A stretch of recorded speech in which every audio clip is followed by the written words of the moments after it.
ಎಲ್ರಿಗೂ ಭಾನುವಾರದ ಶುಭೋದಯ.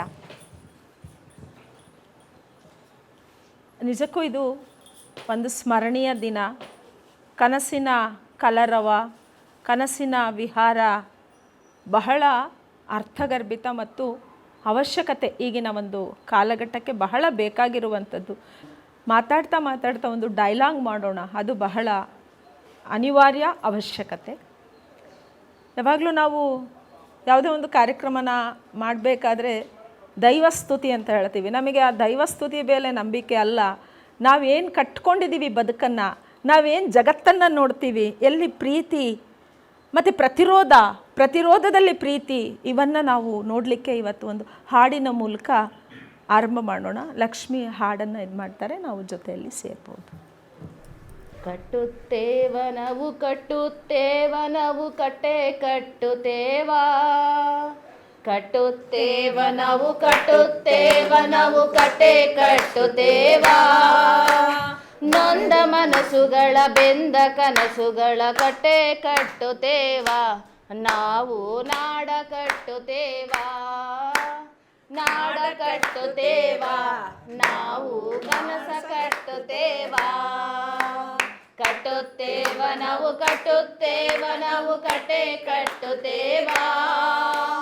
ನೊಂದ ಮನಸ್ಸುಗಳ ಬೆಂದ ಕನಸುಗಳ ಕಟ್ಟೆ ಕಟ್ಟುತ್ತೇವ, ನಾವು ನಾಡ ಕಟ್ಟುತ್ತೇವ, ನಾವು ಕನಸ ಕಟ್ಟುತ್ತೇವ. ಜಾತಿ ಇಲ್ಲದ ಭೀತಿ ಇಲ್ಲದ ಊರ ಕಟ್ಟುತ್ತೇವ, ಜಾತಿ ಇಲ್ಲದ ಭೀತಿ ಇಲ್ಲದ ಊರ ಕಟ್ಟುತ್ತೇವ. ಹೆಣ್ಣು ಗಂಡೆಂಬ ಭೇದವಿಲ್ಲದ ಮನಸ ಕಟ್ಟುತ್ತೇವ, ನಾವು ದೇಶ ಕಟ್ಟುತ್ತೇವ, ದೇಶ ಕಟ್ಟುತ್ತೇವ, ನಾವು ಕನಸ ಕಟ್ಟುತ್ತೇವ. ಕಟ್ಟುತ್ತೇವ ನಾವು ಕಟ್ಟುತ್ತೇವ ನಾವು ಕಟ್ಟೆ ಕಟ್ಟುತ್ತೇವ. ನೊಂದ ಮನಸ್ಸುಗಳ ಬೆಂದ ಕನಸುಗಳ ನೋವ ತೊಡೆಯುತ್ತೇವ, ನಾವು ನಾಡ ಕಟ್ಟುತ್ತೇವ, ನಾಡ ಕಟ್ಟುತ್ತೇವ, ನಾವು ಕನಸ ಕಟ್ಟುತ್ತೇವ. ದಮನವಿಲ್ಲದ ದಹನವಿಲ್ಲದ ಮನೆಯ ಕಟ್ಟುತ್ತೇವ, ದಮನವಿಲ್ಲದ ದಹನವಿಲ್ಲದ ಮನೆಯ ಕಟ್ಟುತ್ತೇವ. ಹೂವು ಮನಸ್ಸುಗಳ ಕಂಡ ಕನಸಿಗೆ ಗುಡಿಯ ಕಟ್ಟುತ್ತೇವ, ನಾವು ಜೀವ ತುಂಬುತ್ತೇವ, ಜೀವ ತುಂಬುತ್ತೇವ, ನಾವು ಕನಸ ಕಟ್ಟುತ್ತೇವ. ಕಟ್ಟುತ್ತೇವ ನಾವು ಕಟ್ಟುತ್ತೇವ ನಾವು ಕಟ್ಟೆ ಕಟ್ಟುತ್ತೇವ. ನೊಂದ ಮನಸ್ಸುಗಳ ಬೆಂದ ಕನಸುಗಳ ಕಟ್ಟೆ ಕಟ್ಟುತ್ತೇವ, ನಾವು ನಾಡ ಕಟ್ಟುತ್ತೇವ, ನಾವು ಕನಸ ಕಟ್ಟುತ್ತೇವ. ಸಾಮರಸ್ಯದ ಗುರಿಯ ಹೊತ್ತು ನಾವು ಮುಂದೆ ನಡೆಯುತ್ತೇವ, ಸಾಮರಸ್ಯದ ಗುರಿಯ ಹೊತ್ತು ನಾವು ಮುಂದೆ ನಡೆಯುತ್ತೇವ. ಹಳೆ ನೆನ್ನೆಯಿಂದ ಹೊಸ ನಾಳೆಗೆ ಸೇತು ಕಟ್ಟುತ್ತೇವ, ನಾವು ಬದುಕ ಕಟ್ಟುತ್ತೇವ, ಬದುಕ ಕಟ್ಟುತ್ತೇವ, ನಾವು ಕನಸ ಕಟ್ಟುತ್ತೇವ. ಕಟ್ಟುತ್ತೇವ ನಾವು ಕಟ್ಟುತ್ತೇವ ನಾವು ಕಟ್ಟೆ ಕಟ್ಟುತ್ತೇವ. ನೊಂದ ಮನಸ್ಸುಗಳ ಬೆಂದ ಕನಸುಗಳ ಕಟ್ಟೆ ಕಟ್ಟುತ್ತೇವ, ನಾವು ಕನಸ ಕಟ್ಟುತ್ತೇವ, ನಾವು ಮನಸ ಕಟ್ಟುತ್ತೇವ.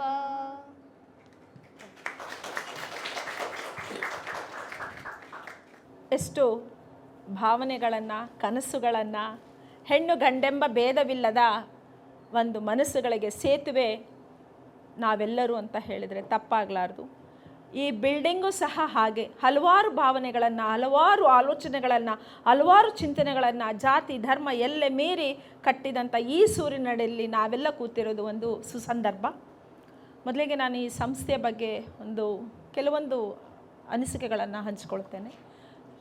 CEDS society for informal education development study 1975-76 ದಶಕದಲ್ಲಿ ಆರಂಭಗೊಂಡಂತಹ ಸಂಸ್ಥೆ.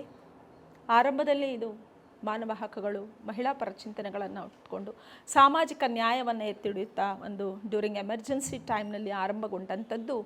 ತದನಂತರದಲ್ಲಿ 1979-80ರ ದಶಕದಲ್ಲಿ ವಿಮೋಚನಾ ಮಹಿಳಾ ಹಕ್ಕುಗಳ ವೇದಿಕೆ ಅಂತ ಹೇಳಿ ಸ್ತ್ರೀ ತತ್ವ ಗುಣಗಳನ್ನು ಹೊಂದಿಕೊಂಡು ಸ್ತ್ರೀವಾದವನ್ನು ತಗೊಂಡು ಮಹಿಳೆಯರ ಮೇಲೆ ಆಗ್ತಿರುವಂಥ ಹಿಂಸೆ, ದೌರ್ಜನ್ಯಗಳನ್ನು, 4 ಗೋಡೆಗಳ ಮಧ್ಯದಲ್ಲಾಗುವಂಥ ಹಿಂಸೆಗಳನ್ನು ಸಮಾಜಮುಖಿಯಾಗಿ ತಂದು ಪ್ರಶ್ನಿಸುವ ಹಕ್ಕು ಮಹಿಳೆಗೂ ಇದೆ. ಇದನ್ನು ಪ್ರಶ್ನಿಸಬೇಕು. ಮಹಿಳೆ ಮೇಲಾಗಿರುವಂಥ ದೌರ್ಜನ್ಯ ಬರೀ 4 ಗೋಡೆಗೆ ಮತ್ತು ಆ ಮಹಿಳೆಗೆ ಮಾತ್ರ ಸೀಮಿತವಲ್ಲ. ಇದು ಸಮಾಜದ ಪ್ರಶ್ನೆ ಆಗಬೇಕು, ಸಮುದಾಯದ ಪ್ರಶ್ನೆ ಆಗಬೇಕು, ಕುಟುಂಬದ ಪ್ರಶ್ನೆ ಆಗಬೇಕು ಅಂತ ಹೇಳ್ತಾ ನಡೆದು ಬಂದಂಥದ್ದು. ಅದರ ಜೊತೆಯಲ್ಲೇನೇ ಹಲವಾರು ಯೋಜನೆಗಳನ್ನು ತಗೊಂಡು ಅಸ್ವಾಭಾವಿಕ ಮಹಿಳೆಯರ ಸಾವಿರ್ಬೋದು, ಕ್ರೈಸಿಸ್ ಇಂಟರ್ವೆನ್ಷನ್ಸ್ ಇರ್ಬೋದು, ಮತ್ತು ಸಮುದಾಯದೊಟ್ಟಿಗೆ ನಿಂತು ಸಮುದಾಯದಲ್ಲಿರುವಂತಹ ಮಹಿಳೆಯರನ್ನು ಹಲವಾರು ಯಾವುದೇ ಒಂದು ಪಂಗಡ ಇರ್ಬೋದು, ಆದಿವಾಸಿ ಬುಡಕಟ್ಟು ಸಮಾಜದವರು ಇರ್ಬೋದು, ಆದಿವಾಸಿ ಅಲೆಮಾರಿ ಜನಾಂಗದವರು ಇರ್ಬೋದು, ಮತ್ತು ಬೀದಿ ಆಧಾರಿತ ಮಹಿಳೆಯರು ಇರ್ಬೋದು, ಮತ್ತು ಲಿಂಗ ಪರಿವರ್ತಿತ ಸಮುದಾಯದವರು ಇರ್ಬೋದು, ಅವರ ಜೊತೆಯಲ್ಲೆಲ್ಲ ಒಂದು ನೆಟ್ವರ್ಕ್ ಇಟ್ಕೊಂಡು ಇಡೀ ಕಾನೂನು ಮಾಡುವಂಥದ್ದಿರ್ಬೋದು, ಪಾಲಿಸಿ ಮೇಕಿಂಗ್ ಅಂತ ನಾವೇನು ಹೇಳ್ತೀವಿ, ಅಡ್ವೊಕೆಸಿ ಅಂತ ಏನು ಹೇಳ್ತೀವಿ, ಸ್ಥಳೀಯ ಆಡಳಿತ ಜೊತೆಯಲ್ಲಿ ಪಂಚಾಯಿತಿ, ಪುರಸಭೆ, ಜಿಲ್ಲಾ ಪಂಚಾಯತ್, ಹೀಗೆ ಹಲವಾರು ಜಾಗಗಳಲ್ಲಿ ನಿಂತು ಆ ಮಹಿಳೆಯ ಧನಿಗೆ ಧನಿಯಾಗಿ, ಅದು ಯಾವುದೇ ಸಮುದಾಯ ಇರ್ಬೋದು, ತುಳಿತಕ್ಕೊಳಪಟ್ಟ ಸಮುದಾಯಗಳ ಯಾವುದೇ ಇದ್ದರೂ ಕೂಡ, ಬದಿಗೊತ್ತಲ್ಪಟ್ಟ ಸಮುದಾಯದಲ್ಲಿ ಯಾವುದೇ ಇದ್ದರೂ ಸಹ ಅವರ ಜೊತೆಯಲ್ಲಿ ನಿಂತು ಮುನ್ನಡೆಯುತ್ತಾ CEDS ಗಮನ ಮಹಿಳಾ ಸಮೂಹವಾಗಿ ಇವತ್ತು ಹುಟ್ಟುಕೊಂಡಿದೆ. ವಿಮೋಚನದ ನಂತರದಲ್ಲಿ ಸುಮಾರು ಈಗ 2017ರಿಂದ ಈಚೆಗೆ ಇದೇ ಜಾಗದಲ್ಲಿ ಗಮನ ಮಹಿಳಾ ಸಮೂಹ ಕಾರ್ಯವೈಖರಿ ಇಡೀ ರಾಜ್ಯಾದ್ಯಂತ ಬೇರೆ ಬೇರೆ ಸಂಘ ಸಂಸ್ಥೆಗಳೊಟ್ಟಿಗೆ ಮಹಿಳಾ ಸಂಘಟನೆಗಳಲ್ಲದೇನೆ ಸಮಾಜಪರ ಮನಸ್ಸುಗಳುಳ್ಳ, ಮಹಿಳಾ ಪರ ಚಿಂತನೆಗಳುಳ್ಳ ಹಲವಾರು ಸಂಘಟನೆಗಳಲ್ಲಿ ಬೆರೆತು ಇಡೀ ರಾಜ್ಯ ಮಟ್ಟದಲ್ಲಿ ಸ್ಟೇಟ್ ಲೆವೆಲ್ ಅಡ್ವೊಕೆಸಿ ಮಾಡೋದರಲ್ಲಿ ಕೂಡ ಕೆಲಸಗಳನ್ನು ಮಾಡ್ತಾಯಿದ್ದೀವಿ. ಅದರ ಜೊತೆಯಲ್ಲಿ ರಾಷ್ಟ್ರ ಮಟ್ಟದಲ್ಲಿ ಕೂಡ ನಡೆಯುವಂತಹ ಯಾವುದೇ ವಿದ್ಯಮಾನಗಳಿದ್ದರೂ ಕೂಡ ಧ್ವನಿಯಾಗಿ ನಿಂತುಕೊಂಡು ಸಮುದಾಯವನ್ನು ಬೆಂಬಲಿಸುತ್ತಾ, ಸಮುದಾಯವನ್ನು ಬಲಿವರ್ಧನೆಗೊಳಿಸುತ್ತಾ, ಸ್ಥಳೀಯ ಆಡಳಿತದ ಜವಾಬ್ದಾರಿ ಮತ್ತು ಹೊಣೆಗಾರಿಕೆಯನ್ನು ಕೂಡ ಬಡಿದೆಬ್ಬಿಸುತ್ತಾ ಕೆಲಸ ಮಾಡ್ತಾ ಬರ್ತಿರುವಂಥದ್ದು ಈ CEDS ಮತ್ತು ಗಮನ. ಲಕ್ಷ್ಮಿ ಹಾಡಿನಲ್ಲೇ ಹೇಳ್ದಂಗೆ ಹಳೆಯ ನೆನ್ನೆದೆಂಬ ಹೊಸ ಕನಸುಗಳನ್ನು ಹೊತ್ಕೊಂಡಿದ್ದೇವೆ ನಾವೆಲ್ಲ. ಆ ಕನಸುಗಳನ್ನು ನನಸು ಮಾಡುವಂಥದ್ದು ನಮ್ಮೆಲ್ಲರ ಒಂದು ಹೊಣೆಗಾರಿಕೆ ಅನ್ನೋದಂತ ಹೇಳ್ತಾ, ಮುಂದೆ ಶಾಂತಮ್ಮ ಅವರು ಇಲ್ಲಿ ನೀವು ನೋಡಿರ್ಬೋದು, ನಾವು ಕೂತಿರೋದ್ರಲ್ಲೇ ಮನುವಿಂದ ಮೊದಲುಗೊಂಡು ಮಧು, ಶಾಂತಮ್ಮ ಅವ್ರನ್ನೆಲ್ಲರನ್ನೂ ಒಳಗೊಂಡಂತೆ ಹಲವಾರು ವಯೋಮಿತಿಗಳನ್ನು, ಆ ಕಾಲಘಟ್ಟಗಳನ್ನು ಅವರದೇ ಆದ ಕನಸುಗಳನ್ನು ಇವತ್ತು ನಾವು ನಿಮ್ಮೊಡನೆ ಹಂಚಿಕೊಂಡು ಒಂದು ಡೈಲಾಗ್ ಮಾಡಲಿಕ್ಕೆ ಕೂತಿದ್ದೇವೆ. Basically the song what we started with is a song that, because today is about reveries, right? So dreaming of a world that is possible and impossible.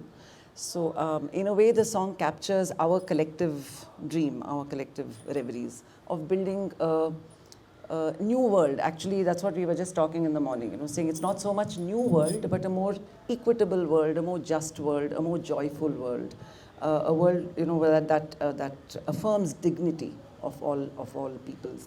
So basically the song addresses that and says that how we're going to build this world together, a world that transcends differences of gender, of caste, of religion, and of all the various hierarchies that we are gifted with in this society, of how we are going to build it, we are going to transcend these differences. So it's a very, in a way, it's a very joyful kind of assertion of the kind of world we want to see.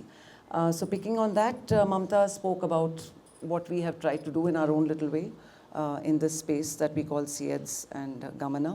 And she's saying this building itself holds the memories of many such attempts to build this world. We try to be a little microcosm of the dream that we want to see, that we want to be.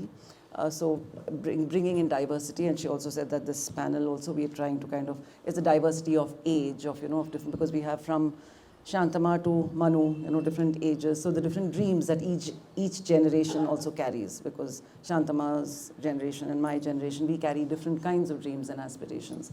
But the current, what is happening around us today and how it's a kind of defined dreaming that one needs to do in today's time. So it also reflects that. And she spoke about the organization about how we started. C had started sometime in 75, 76. That was the context of the political emergency. I don't know how many of you would know of it.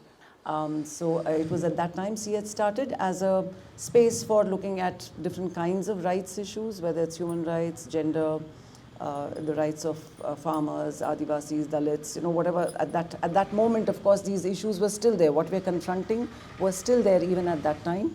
But it was being responded to perhaps in a more raw way, because there was no discourse, there was no proper language, for it, the language that we have today. So from that time, of course, then Vimochna, which is a women's organization that was initiated from within CEDS, that started in 79. And that was also a kind of way of bringing what was personal, what was subjective, what was supposed to be domestic into the public and in the political arena, because violence against women was always seen as something that was very personal, and very domestic, which is why it never got the kind of public and political attention it required. So Vimochna was part of the movement that really tried to make what was personal, political, and in the process also make visible the kind of violence and the kind of silence that had been there, that defined women's lives and realities at that point of time. Of course, there have been a lot of changes. It's been decades. It's been a long journey. And today we have, many of us who were part of Vimochna have formed into Gamana, which is another, women's, we call ourselves the Gamana Mahila Samuha, which is the Gamana Women's Collective, that is working in a more networked way, because today the context is much different from when it was when Vimochna started. So we have, so our attempt is also to work a lot more with, more the collectives, with other collectives. So working through networks with other collectives across the state to really make visible the voices of women from more marginalized and more vulnerable communities. So the discourse of feminism has also changed, so we have also kind of adapted with that change. So that is in brief the summary. I'm sorry if I went over. ಎಲ್ಲರಿಗೂ ಬೆಳಗಿನ ಶುಭೋದಯ. ನಾನು 30 ದಶಕಗಳಿಂದ ನಾವು ನಡ್ಕೊಂಡು ಬಂದಿರೋ ದಾರಿಯಲ್ಲಿ ನಾವು ನೋಡಿದಂಥ ಸಮಾಜ, ನಾವು ಅನುಭವಿಸಿದಂಥ ಸಮಾಜ ಮತ್ತು ನಮ್ಮ ಕನಸು ಮುಂದಿನ ಸಮಾಜ ಯಾವ ಥರ ಇರಬೇಕು ಅನ್ನೋದನ್ನು ಒಂದು ಸಂಭಾಷಣೆ, ಇನ್ನೊಂದು ಕವನದ ಮೂಲಕ ನಾನು ತಿಳಿಸೋಕ್ಕೆ ಇಷ್ಟಪಡ್ತೀನಿ. ಇಲ್ಲಿ ನಾನೊಂದು ಕವನ ಬರೆದಿದ್ದೀನಿ, ಮಣ್ಣು ಹೆಣ್ಣು ಅಂತ. ಹೆಣ್ಣನ್ನು ಮಣ್ಣಿನ ಮಡಿಕೆಗೆ ಹೋಲಿಸಿ ಕೀಳಾಗಿ ಕಾಣುವ ಪುರುಷ ಪ್ರಧಾನಯುಕ್ತ ಪೌರುಷಕ್ಕೆ ಹಾಗೂ ಮನುವಾದಿಗಳಿಗೆ ನಾ ಕೊಟ್ಟ ಉತ್ತರ ಅಂತ. ನೀನೆನ್ನ ತುಳಿದೆ ನೀ ತುಳಿದಷ್ಟು ನಾ ನಯವಾದೆ. ನೀನೆನ್ನ ತಿಗರಿಯಲ್ಲಿ ತಿರುಗಿಸಿ ನನ್ನ ತಟ್ಟಿ ಅದುಮಿಟ್ಟೆ, ನಾ ಸುಂದರ ಕುಂಭವಾದೆ. ನೀನೆನ್ನ ಸತ್ತವರ ಕೂಳು ಹೊರೆಸಿದೆ, ನಾನಿನ್ನ ಶುಭ ಕಾರ್ಯಕ್ಕೆ ನಾಂದಿ ಕಳಸವಾದೆ. ನೀನೆನ್ನ ಬೆಂಕಿಯ ಉರಿಯಲ್ಲಿ ಬೇಯಿಸಿದೆ, ನಾನಿನ್ನೂ ಗಟ್ಟಿಯಾದೆ. ನೀನೆನ್ನ ಒಲೆಯ ಮೇಲಿಟ್ಟು ಮಸಿ ಬಳೆದೆ, ನಾ ಜಗದ ಹಸಿವಿಗೆ ಅನ್ನಪೂರ್ಣೆ ಆದೆ. ನೀನೆನ್ನ ಮೂಲೆಗೆಸೆದು ಹೊಳೆವ ಪಾತ್ರೆಗೆ ಮರುಳಾದೆ, ನಾ ಜಗದ ಬೇಸಿಗೆಯ ಬೇಗೆಗೆ ತಂಪೆರವ ನೀರಿನ ಮರಿಗೆಯಾದೆ. ನೀನೆನ್ನ ಬಣ್ಣ ಹಚ್ಚಿ ಚುಕ್ಕೆ ಇಟ್ಟು ಚಿತ್ತಾರ ಮಾಡಿದೆ, ನಾ ನೆಲದ ಕಾರ್ಯಕ್ರಮಕ್ಕೆ ಉದ್ಘಾಟನೆಯ ದೀಪವಾದೆ. ನೀನೆನ್ನ ಮನೆಯ ಶೃಂಗಾರಕ್ಕೆಂದು ಬಾಗಿಲಿಂದಾಚೆ ಇಟ್ಟೆ, ನಾ ಮನೆಗೆ ಬಂದವರಿಗೆ ಆಕರ್ಷಿಸಿದೆ. ನೀನೆನ್ನ ಸಿಟ್ಟಿನಲ್ಲಿ ನೆಲಕ್ಕೊಗೆದು ಪುಡಿ ಮಾಡಿದೆ, ನಾ ಮತ್ತೆ ಮಣ್ಣು ಸೇರಿ ಮರುಜನ್ಮಕ್ಕನ್ವಾದೆ. ನೀ ನಶ್ವರ, ನಾನಲ್ಲ, ನಾನೊಂದು ಅಗಾಧ ಚೇತನ. ಬದುಕು ಸಾವುಗಳ ನಡುವೆ ನಾನಿಲ್ಲದೆ ನೀನಿಲ್ಲ, ನಾ ಹೆಣ್ಮನದ ಮಣ್ಣು. ಇದು ಒಂದು ಮಣ್ಣಿನ ಮಡಕೆ, ಹೆಣ್ಣಾಗಿ ಆ ಮಣ್ಣಿನ ಮಡಕೆಗೆ ಯಾವ ರೀತಿ ಇದು ಮಾಡಿದ್ರೂ ತಾನು ಮತ್ತೆ ಹುಟ್ಟಿ ಬೆಳಿತೀನಿ ಅನ್ನೋ ಒಂದು ಇದನ್ನು ಹೇಳೋ ಅಂಥ ಒಂದು ಅರ್ಥ ಕೊಡೋ ಅಂಥದ್ದು. ಮತ್ತು ಇನ್ನೊಂದು, ನಾವು ಜಗತ್ತಲ್ಲಿ ಎಲ್ಲನೂ ಅನುಸರಿಸಿದ್ದೀವಿ, ಎಲ್ಲನೂ ಅಡಾಪ್ಟ್ ಮಾಡ್ಕೊಂಡಿದ್ದೀವಿ. ನವನಾಗರಿಕತೆ, ನವ ಸಮಾಜ, ನಾವು ತುಂಬ ಮುಂದುವರೆದಿದ್ದೀವಿ, ವಿದ್ಯಾವಂತರಾಗಿದ್ದೀವಿ, ನಾವು ತುಂಬ ಇದು ಮಾಡಿದ್ದೀವಿ ಅಂತೀವಿ. ಆದರೆ ನಮ್ಮ ವೇಷಭೂಷಣ, ನಮ್ಮ ನಡವಳಿಕೆಗಳು, ನಮ್ಮ ನೋಟ, ನಮ್ಮ ಇದೆಲ್ಲ ನವನಾಗರಿಕತೆಯಲ್ಲಿರ್ಬೋದು. ಆದರೆ ನಮ್ಮ ತಲೆಯೊಳಗೆ ಒಂದು ಹೂರಣ ತುಂಬಿದೆ, ಅದು ಪಿತೃಪ್ರಧಾನವಾದ ಹೂರಣ ತುಂಬಿದೆ. ಅದನ್ನು ನಾವು ಈಗಲೂ ಯಾವ ರೀತಿ ನಡ್ಕೊಳ್ತೀವಿ ಅನ್ನೋದನ್ನು, ಆ ಹೂರಣಕ್ಕೆ ಹಳೆ ಕಾಲಿನ ಅಜ್ಜಿ ಹೊಸತನ ಯಾವ ರೀತಿ ಕೊಡ್ತಾಳೆ, ಹೊಸತನ ಹೇಗೆ ತುಂಬ್ತಾಳೆ, ಹೊಸತನದ ಒಂದು ತಿರುವನ್ನು ಹೇಗೆ ಕೊಡ್ತಾಳೆ ಅನ್ನೋದು ಅಜ್ಜಿ ಬಂದ್ಲು ಅಜ್ಜಿ ಅಂತ ಹೇಳಿಬಿಟ್ಟು ಇಲ್ಲಿ ಅಪಘಾತವೋ ಅಘಾತವೋ ಅಂತ ಹೇಳಿಬಿಟ್ಟಿದ್ದು. ಕಮಲ ರೀ ನವ್ಯ, ನಿಮ್ಗೊಂದು ವಿಷಯ ಗೊತ್ತಾ? ನವ್ಯ ಏನು ರೀ ಕಮಲ ಅದೇ 4ನೇ ಬೀದಿಲಿ ಒಂದು ಹುಡುಗಿ ತೆಳ್ಳಗೆ ಬೆಳ್ಳಗೆ ದಿನ ಈ ಕಡೆಯಿಂದ ಕೆಲಸಕ್ಕೇನೋ ಹೋಗ್ತಾ ಇದ್ಲಲ್ಲ. ನವ್ಯ ಹ್ಞೂ ನೋಡಿದ್ದೀನಿ, ಯಾವುದೋ IT ಕಂಪ್ನಿಗೆ ಕೆಲಸಕ್ಕೆ ಸೇರಿಕೊಂಡು ರಾತ್ರಿ ಎಷ್ಟೊತ್ತಿಗೆ ಅಷ್ಟೊತ್ತಿಗೆ ಬರ್ತಾ ಇದ್ಲಲ್ಲ, ಏನಾಯಿತು ಅವಳಿಗೆ? ಕಮಲ ಅವಳನ್ನು ಯಾರೋ 4 ಜನ ರೇಪ್ ಮಾಡಿದ್ದಾರಂತೆ ರೀ.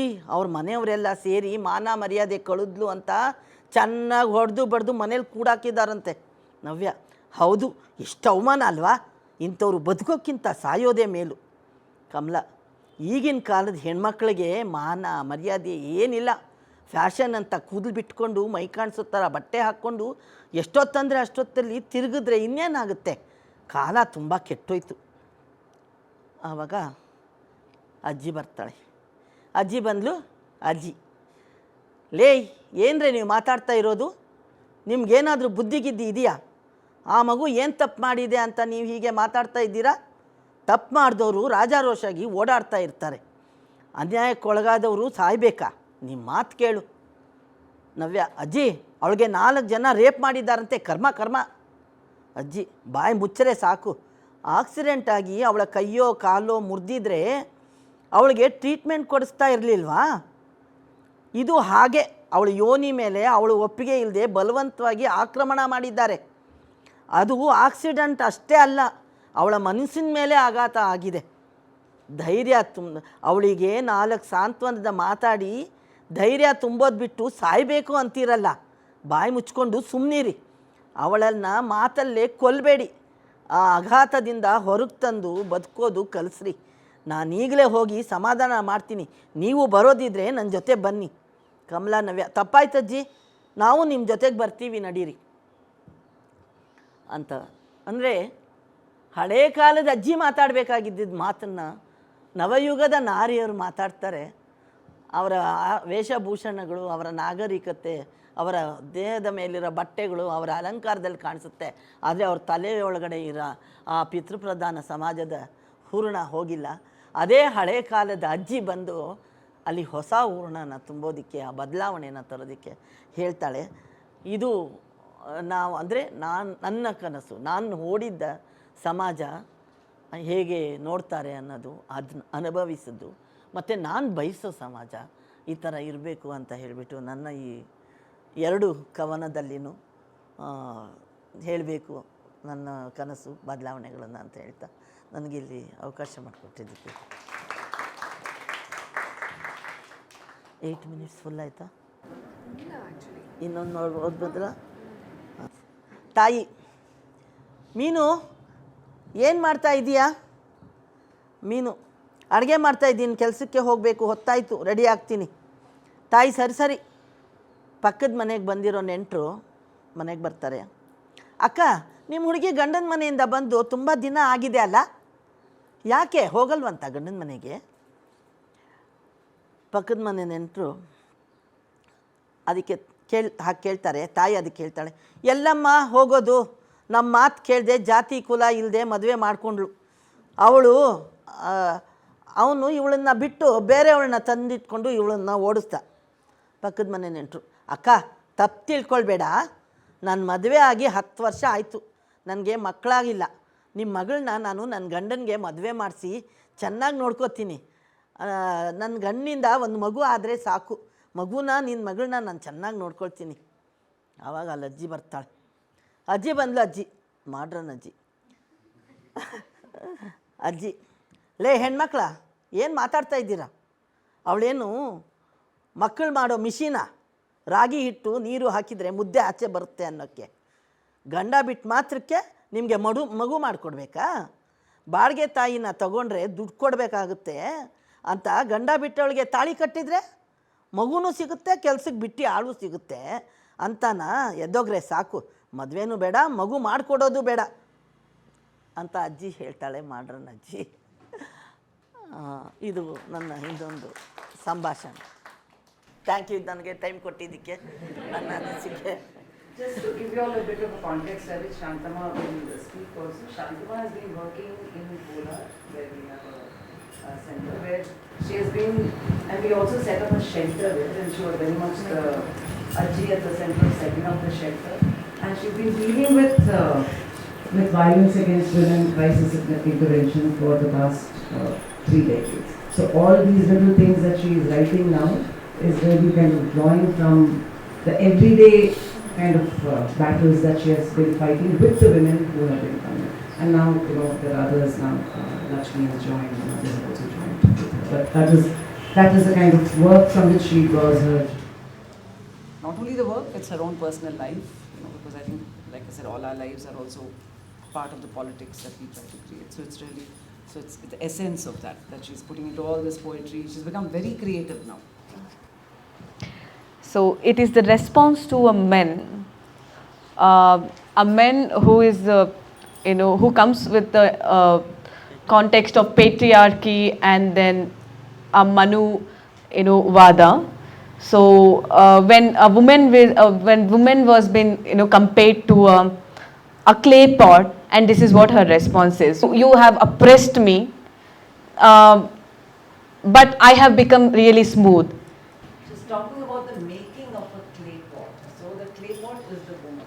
So the more you have beaten me, like it's a whole process of making the clay pot, right? So the more you have the more you have kneaded me and exerted me, softer and more, this thing, flexible I have become. ಅಲ್ಲ, ಇದರಲ್ಲಿ ಏನಂದರೆ ಪಾಟ್ರಿಯವರು ಇದನ್ನು ತಿರುಗಿಸ್ತಾರಲ್ವಾ, ಅಲ್ಲಿ ತಿರುಗಿಸಿ first ತುಳಿದಿದಾಗ ಆ ಮಣ್ಣು ಒಂದು soft ಆಗುತ್ತೆ. ಇವನು ತುಳಿತಾನೆ, ಆದರೆ ಗಂಡಸು ಒಂದು ಹೆಣ್ಣನ್ನು ಹಾಕಿ ತುಳಿದಾಗ ಅವಳು ಮತ್ತೆ ಹೊರಟಾಗಲ್ಲ, ಮೆತ್ತವಾಗ್ತಾಳೆ. ಮತ್ತು ಆ ತಿಗುರಿನಲ್ಲಿಟ್ಟು ತಿರುಗಿಸಿ ಅದನ್ನು ಇಡ್ತಾರೆ, ಆವಾಗ ಒಳ್ಳೆ ಕುಂಭ ಆಗಿ ಬರುತ್ತೆ. So it's a shaping of the pot. So basically how, you knead, not only knead, but with the feet, like you're trying to kind of pummel me into kind of this thing, but I become more pliant, I become more flexible with that, and you try to kind of, put me into a shape, but I, kind of mold myself into a form. ಆಮೇಲೆ ಆ ಮಡಕೆನ ಈ ಸತ್ತವ್ರ ಮುಂದೆ ಆ ಅನ್ನ ಇಟ್ಕೊಂಡು ಕೂಳಿಟ್ಕೊಂಡು ಹೋಗ್ತಾರೆ.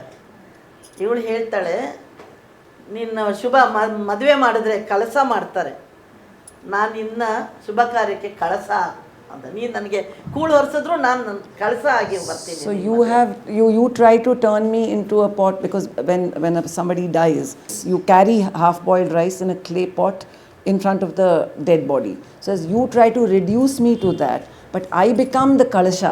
Kalasha is that a pot in which rice is, kind of this thing. Like on good occasions, on happy occasions. So I turn myself into that. And ನೀನೆನ್ನ ಬೆಂಕಿಯ ಉರಿಯಲ್ಲಿ ಬೇಯಿಸಿದೆ, ಆ ಬೆಂಕಿಯಲ್ಲಿ ಮಡಕೆಯನ್ನು ಬೇಯಿಸ್ತಾರೆ, ಅವಾಗ ನಾನು ಇನ್ನೂ ಗಟ್ಟಿ ಆದೆ. So you tried to burn me in the fires, you tried to, and I became stronger and the harder for it. ನೀನು ನನಗೆ ಒಲೆ ಮೇಲೆ ಇಟ್ಬಿಟ್ಟು ಒಲೆ ಅಂಟಿಸಿದಾಗ ಮಸಿ ಬಳ್ದೆ, ನಾನು ಜಗಕ್ಕೆ ಅನ್ನ ನೀಡುವ ಅನ್ನಪೂರ್ಣೆ ಆದೆ. As you cooked me, you tried to cover me with soot. When the thing cooks, it becomes black, right? You try to cover me with soot, but I cooked rice, like within me, I cooked rice through which I was able to feed the whole world. ನೀನೆನ್ನ ಮೂಲೆಗೆಸೆದು ಹೊಳೆವ ಪಾತ್ರೆಗೆ ಮರುಳಾದೆ. You cast me aside, because this gleaming new pot came, these metal pots came, you cast me aside. ನಾ ಜಗದ ಬೇಸಿಗೆಯ ಬೇಗೆಗೆ ತಂಪೆರವ ನೀರಿನ ಮರಿಗೆ ಆದೆ. You threw me into a corner, but I turned into a pot that gave cool water to the thirsty people. ನೀನೆನ್ನ ಬಣ್ಣ ಹಚ್ಚಿ ಚುಕ್ಕೆ ಇಟ್ಟು ಚಿತ್ತಾರ ಮಾಡಿದೆ, ಅಲಂಕಾರಕ್ಕೆ ಮಾಡ್ತಾರಲ್ಲ. You tried to turn me into an ornament by putting these little, painting little things, and you tried to turn me into an ornament. ನಾ ನೆಲದ ಕಾರ್ಯಕ್ರಮಕ್ಕೆ ಉದ್ಘಾಟನೆಯ ದೀಪವಾದೆ. I became the signifier of some, auspicious occasion. ನೀನನ್ನ ಮನೆ ಶೃಂಗಾರಕ್ಕೆಂದು ಬಾಗಿಲಿಂದ ಆಚೆ ಇಟ್ಟೆ. You try to put me outside the door, because I became an ornament. So you try to, put me out and turn me into an ornament. ಅವಾಗ ನಾನು ಮನೆಗೆ ಬಂದವ್ರನ್ನ ಆಕರ್ಷಿಸಿದೆ. ಅಂದರೆ first ನನ್ನ ಹತ್ರನೇ ಬಂದರು ಎಲ್ಲರೂ. You tried to push me out. I became the one that welcomed people into the house. ನೀನನ್ನ ಸಿಟ್ಟಿನಲ್ಲಿ ನೆಲಕ್ಕೆ ಒಗೆದು ಪುಡಿ ಮಾಡಿದೆ.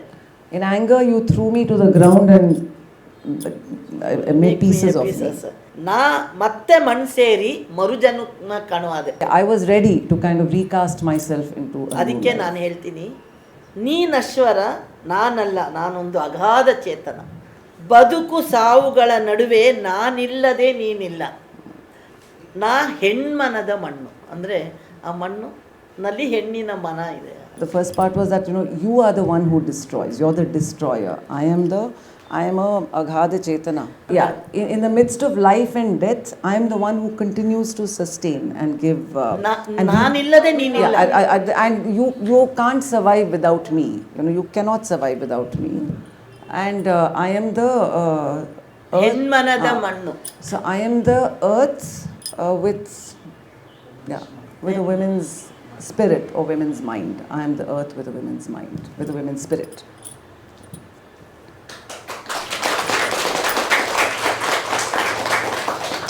And the other two stories she told, I mean, it was plays, like little skits that you can perform. So it's through dialogue. There is this, and the main character in both the dialogues is this Ajji. Ajji is this old woman, modern old woman. So she's talking, basically both of them, all these dialogues communicate how the notions of patriarchy, that are still there in our minds, how it never goes, whatever time, whatever the ages, like it really never goes, and how it continues to speak even through younger people. How it's not as if patriarchy is something that only the old carry, how it's carried on even through the minds of the young people, the younger generation. So she gave two examples. One is in a rape case where, two young women are talking, and they're talking about this woman who works, a young girl who works in an IT company, and she goes around wearing short clothes and revealing clothes and all that, and she's been raped. So they basically to say how she is, she's asked for it, and who asked her to wear such revealing clothes, and then how she was treated. So there's a bit of a dialogue on that, saying that how normally society, like women ask for it, right? So reflecting that. So then the old woman comes, and she says, what is this nonsense you all are speaking? So basically she says, acts like it's aghata, accident and Is it trauma? trauma. Yeah, is it trauma or is it accident? So then she says that, so then the thing is that she says that, it is, what is rape? It's not like anything to do with morality and dignity and all of that. It is what has happened is an assault on her choice, on her person, on her physical body, and on a part of her body that she did not want to, give. So it was an assault on that. So it is. So why are you looking at it any different than any other accident that happens? And you should be there instead, standing with her, like you would stand with anyone who's had a kind of trauma to their body. You should stand with her, for her to heal and to recover and to support her. So that was one dialogue, and the other one was. There's a woman who's left her husband and come, and she's staying with her parents in her mother's house. And then the next door neighbor is somebody who doesn't have a child, and the husband, is of course craving for a child. So she comes and says that, you come and marry my husband so that he can have a child, through you, and I'll get you married. Don't worry. I will kind of this thing. Yeah, so we will look after your child and this thing. So then the grandmother comes and says, what is this nonsense? Do you think that, your body is, like a body, like a childbearing machine, and you want free labor to kind of this thing? What is this nonsense? Just shut up and keep quiet.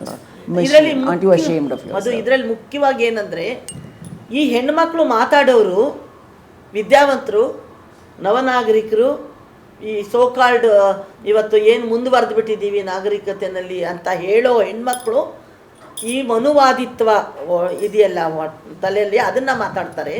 But ಅಜ್ಜಿ ಆದವಳು, ಹಳೆ ಕಾಲದವಳು, ಅದು ಹಾಗಲ್ಲ, ಅವಳಿಗೊಂದು ಘನತೆ ಗೌರವ ಇದೆ, ಅವಳು ಈ ಥರ ಇರಬೇಕು ಅಂತ ಅಜ್ಜಿ ಮಾತಾಡ್ತಾಳೆ. ಆ ವ್ಯತ್ಯಾಸ ಇದರಲ್ಲಿ ಮುಖ್ಯವಾಗಿ ತಗೊಂಡು ಬಂದಿದೆ. ಅದಕ್ಕೆ ಅಜ್ಜಿ ಬದಲು ಅಜ್ಜಿ, ಮಾಡ್ರನ್ ಅಜ್ಜಿ ಅಂತಿಟ್ಟೆ, ಮಧು ಅವ್ರು ಮಾಡ್ರನ್ ಬೇಡ ಅಂದ್ರೆ. ಎಲ್ರಿಗೂ ಬೆಳಗಿನ ಶುಭೋದಯಗಳು. ನಾನು 2 ವಿಚಾರನ ತಗೊಂಡಿದ್ದೀನಿ. ಯಾಕೆ ಅಂದರೆ ನಾವು ಸಮುದಾಯದಲ್ಲಿ ಕಮ್ಯುನಿಟಿಯಲ್ಲಿ ಕೆಲಸ ಮಾಡಬೇಕಾದಾಗ ಇವನ್ ಇಲ್ಲಿ ರೆವೆರಿ ಅಂತ ಹೇಳಿದ್ರು, ಅಂದರೆ ಒಂದು ಡೇ ಡ್ರೀಮ್ ಆ ಥರದಲ್ಲಿ. ಸೊ ನನಗೆ ಯಾವಾಗಲೂ ತಲೆಯಲ್ಲಿ 2 ವಿಷಯ ಓಡ್ತಾ ಇರುತ್ತೆ. ಇವನ್ ವೈಯಕ್ತಿಕವಾಗಿಯೂ ಹೌದು, ಸಮುದಾಯದಲ್ಲಿ ಒಟ್ಟಿಗೆ ತೊಗೊಂಡು ಹೋಗಬೇಕಾದಾಗಲೂ ನಾವು ಹೆಣ್ಮಕ್ಳ ಜೊತೆ ಮಾತಾಡಬೇಕಾದಾಗ ಸೊ ನಮಗೆ ಬರೋವಂಥ ಆಲೋಚನೆಗಳನ್ನ ನಾನು ತಗೊಂಡು 2 ವಿಷಯ ತಗೊಂಡೆ. ಒಂದು, ಮನೆ ಒಳಗೂ ಮತ್ತು ಮನೆ ಹೊರಗೂ ದುಡಿಯೋ ಅಂಥ ಮಹಿಳೆಯರು. ಒಂದು, ಅವರು ಮನೆ ಹೊರಗಡೆನೂ ದುಡಿತಾ ಇರ್ತಾರೆ, ಮನೆ ಒಳಗಡೆನೂ ದುಡಿತಾ ಇರ್ತಾರೆ. ಒಂದು, ಅವರು ಬೆಳಗ್ಗೆ ಎದ್ದು ಏನು ಮಕ್ಕಳಿಗೆ ತಿಂಡಿ ಮಾಡಬೇಕು, ಸ್ಕೂಲ್ಗೆ ರೆಡಿ ಆಗಬೇಕು, ಮಕ್ಕಳನ್ನ ಕಳಿಸ್ಬೇಕು, ಅದ್ರ ಜೊತೆಗೆ ಗಂಡನಿಗೆ ಊಟ ಮಾಡಬೇಕು, ಮನೇಲಿ ಹಿರಿಯರಿದ್ದರೆ ಅವ್ರನ್ನ ನೋಡ್ಕೋಬೇಕು, ಅದ್ರ ಜೊತೆಗೆ ತಾನೂ ರೆಡಿ ಆಗಿ ತಾನೂ ಕೆಲಸಕ್ಕೆ ಹೋಗಬೇಕು. ಸೊ ಅದಾದಮೇಲೆ ಸಂಜೆ ಅವಳು ಅಷ್ಟು ಕೆಲಸ ಮುಗಿಸಿ ಮನೆಗೆ ಬಂದಾಗ ಸೊ ಅವಳು ಮತ್ತೆ ರಿಪೀಟ್ ಆಗುತ್ತೆ. ಇವನ್ 5 ಮಿನಿಟ್ಸು ಸಹ, ಇವನ್ ಗಾರ್ಮೆಂಟ್ ನಾವು ವುಮೆನ್ಸನ್ನು ತಗೊಂಡ್ರೂ ಸಹ ಸಂಜೆ ಬರಬೇಕಾದ್ರೇ ಅವರು ಗಾರ್ಮೆಂಟ್ ಮುಂದೆ ಏನು ತರಕಾರಿ ಇಟ್ಟಿರ್ತಾರೆ ಅಲ್ಲಿ ಶಾಪಿಂಗ್ ಮಾಡ್ಕೊಂಡು ಇದೇ ಸಾಂಬಾರು ಮಾಡಬೇಕು ಅಂತ ಅಲ್ಲಿಂದನೇ ಅವರು ಮನೆ ಆಲೋಚನೆಗಳನ್ನ ತುಂಬಿಕೊಂಡು ಬರ್ತಾರೆ ಮಹಿಳೆಯರು. ಸೊ ಆ ರೀತಿ ಬಂದಾಗ ಸಂಜೆ ಮತ್ತೆ ಅದೇ, ಮತ್ತೆ ಹೋಮ್ವರ್ಕ್ ಮಾಡಿಸು ಮಕ್ಕಳಿಗೆ ಏನು ಬೇಕು ಏನು ಬೇಡ, ಮತ್ತೆ ಅಡುಗೆ ಮಾಡು, ಮತ್ತೆ ಪಾತ್ರೆ ತೊಳಿ, ಮತ್ತೆ ಅಟ್ಲೀಸ್ಟ್ ಎಲ್ಲ ಕೆಲಸ ಮುಗಿಸಿ ಮಲಗಬೇಕಾದಾಗಲೂ ಅವಳಿಗೊಂದು ಯೋಚನೆ ಕಾಡ್ತಾ ಇರುತ್ತೆ, ಬೆಳಗ್ಗೆ ಏನು ನಾನು ಅಡುಗೆ ಮಾಡಬೇಕು. ಇವನ್ ನೈಟ್ ಅವಳು ಪ್ರಿಪೇರ್ ಆಗಿಲ್ಲ ಅಂತಂದರೆ ನೆಮ್ಮದಿಯಾಗಿ ನಿದ್ದೆನೂ ಹತ್ತೋದಿಲ್ಲ ಅವಳಿಗೆ. ಸೊ ಆ ರೀತಿ ನಾವು ಮಾಡಬೇಕಾದಾಗ ನಾವು ಕೇಳೋದಿಷ್ಟೇ, ಒಂದು, ಅಷ್ಟು ಮಾಡಬೇಕಾದಾಗ ಮನೆಯಲ್ಲಿ ಇವನ್ ನಾವು ಪುರುಷರೇ ಅಂತ ತೋರಿಸೋದಕ್ಕಿಂತ ಮನೆಯಲ್ಲಿ ಇರ್ತಕ್ಕಂಥ ಆ ಪಿತೃಪ್ರಧಾನ ವ್ಯವಸ್ಥೆ ತಲೆಯಲ್ಲಿರ್ತಕ್ಕಂಥ ಹಿರಿಯರೂ ಸೇರಿಸ್ಕೊಂಡು, ಅಲ್ಲಿ ಅತ್ತೆನೂ ಇರಬಹುದು, ಗಂಡನೂ ಇರಬಹುದು, ನಾವು ಪುರುಷರನ್ನೇ ಬೆರಳು ಮಾಡಿ ತೋರಿಸೋವಂಥದ್ದಿಲ್ಲ ಇಲ್ಲಿ. ಸೊ ಅಲ್ಲಿ ಏನು ಕೇಳ್ತಾರೆ, ನಿನ್ನ ಕೆಲಸ ನೆರಳಲ್ಲಿ ನಿಂತ್ಕೊಂಡಿರ್ತೀಯ. ಇವನ್ ಗಾರ್ಮೆಂಟ್ ವರ್ಕರ್ಸ್ಗೆ ಹೇಳೋವಂಥದ್ದು, ನೀವು ಬೆಳಗಿಂದ ಸಂಜೆ ಬಿಸಿಲಲ್ಲಿ ಹೋಗ್ತೀಯಾ, ನಿಂತ್ಕೊಂಡು ಏನೋ ಇರ್ತೀಯಾ, ಕುತ್ಕೊಂಡು ತಾನೇ ಇರ್ತೀಯಾ, AC ಇರ್ತೀಯಾ, ಸಿಸ್ಟಮ್ ಮುಂದೆ ಕುತ್ಕೊಂಡು ಪಟ ಅಂತ ಏನೋ ಕಂಪ್ಯೂಟರ್ ಓದ್ತೀರಾ. ಅಂದರೆ ಅಲ್ಲಿ ರೆಸ್ಪೆಕ್ಟ್ ಇಲ್ಲ, ಒಂದು ಗೌರವ ಇಲ್ಲ.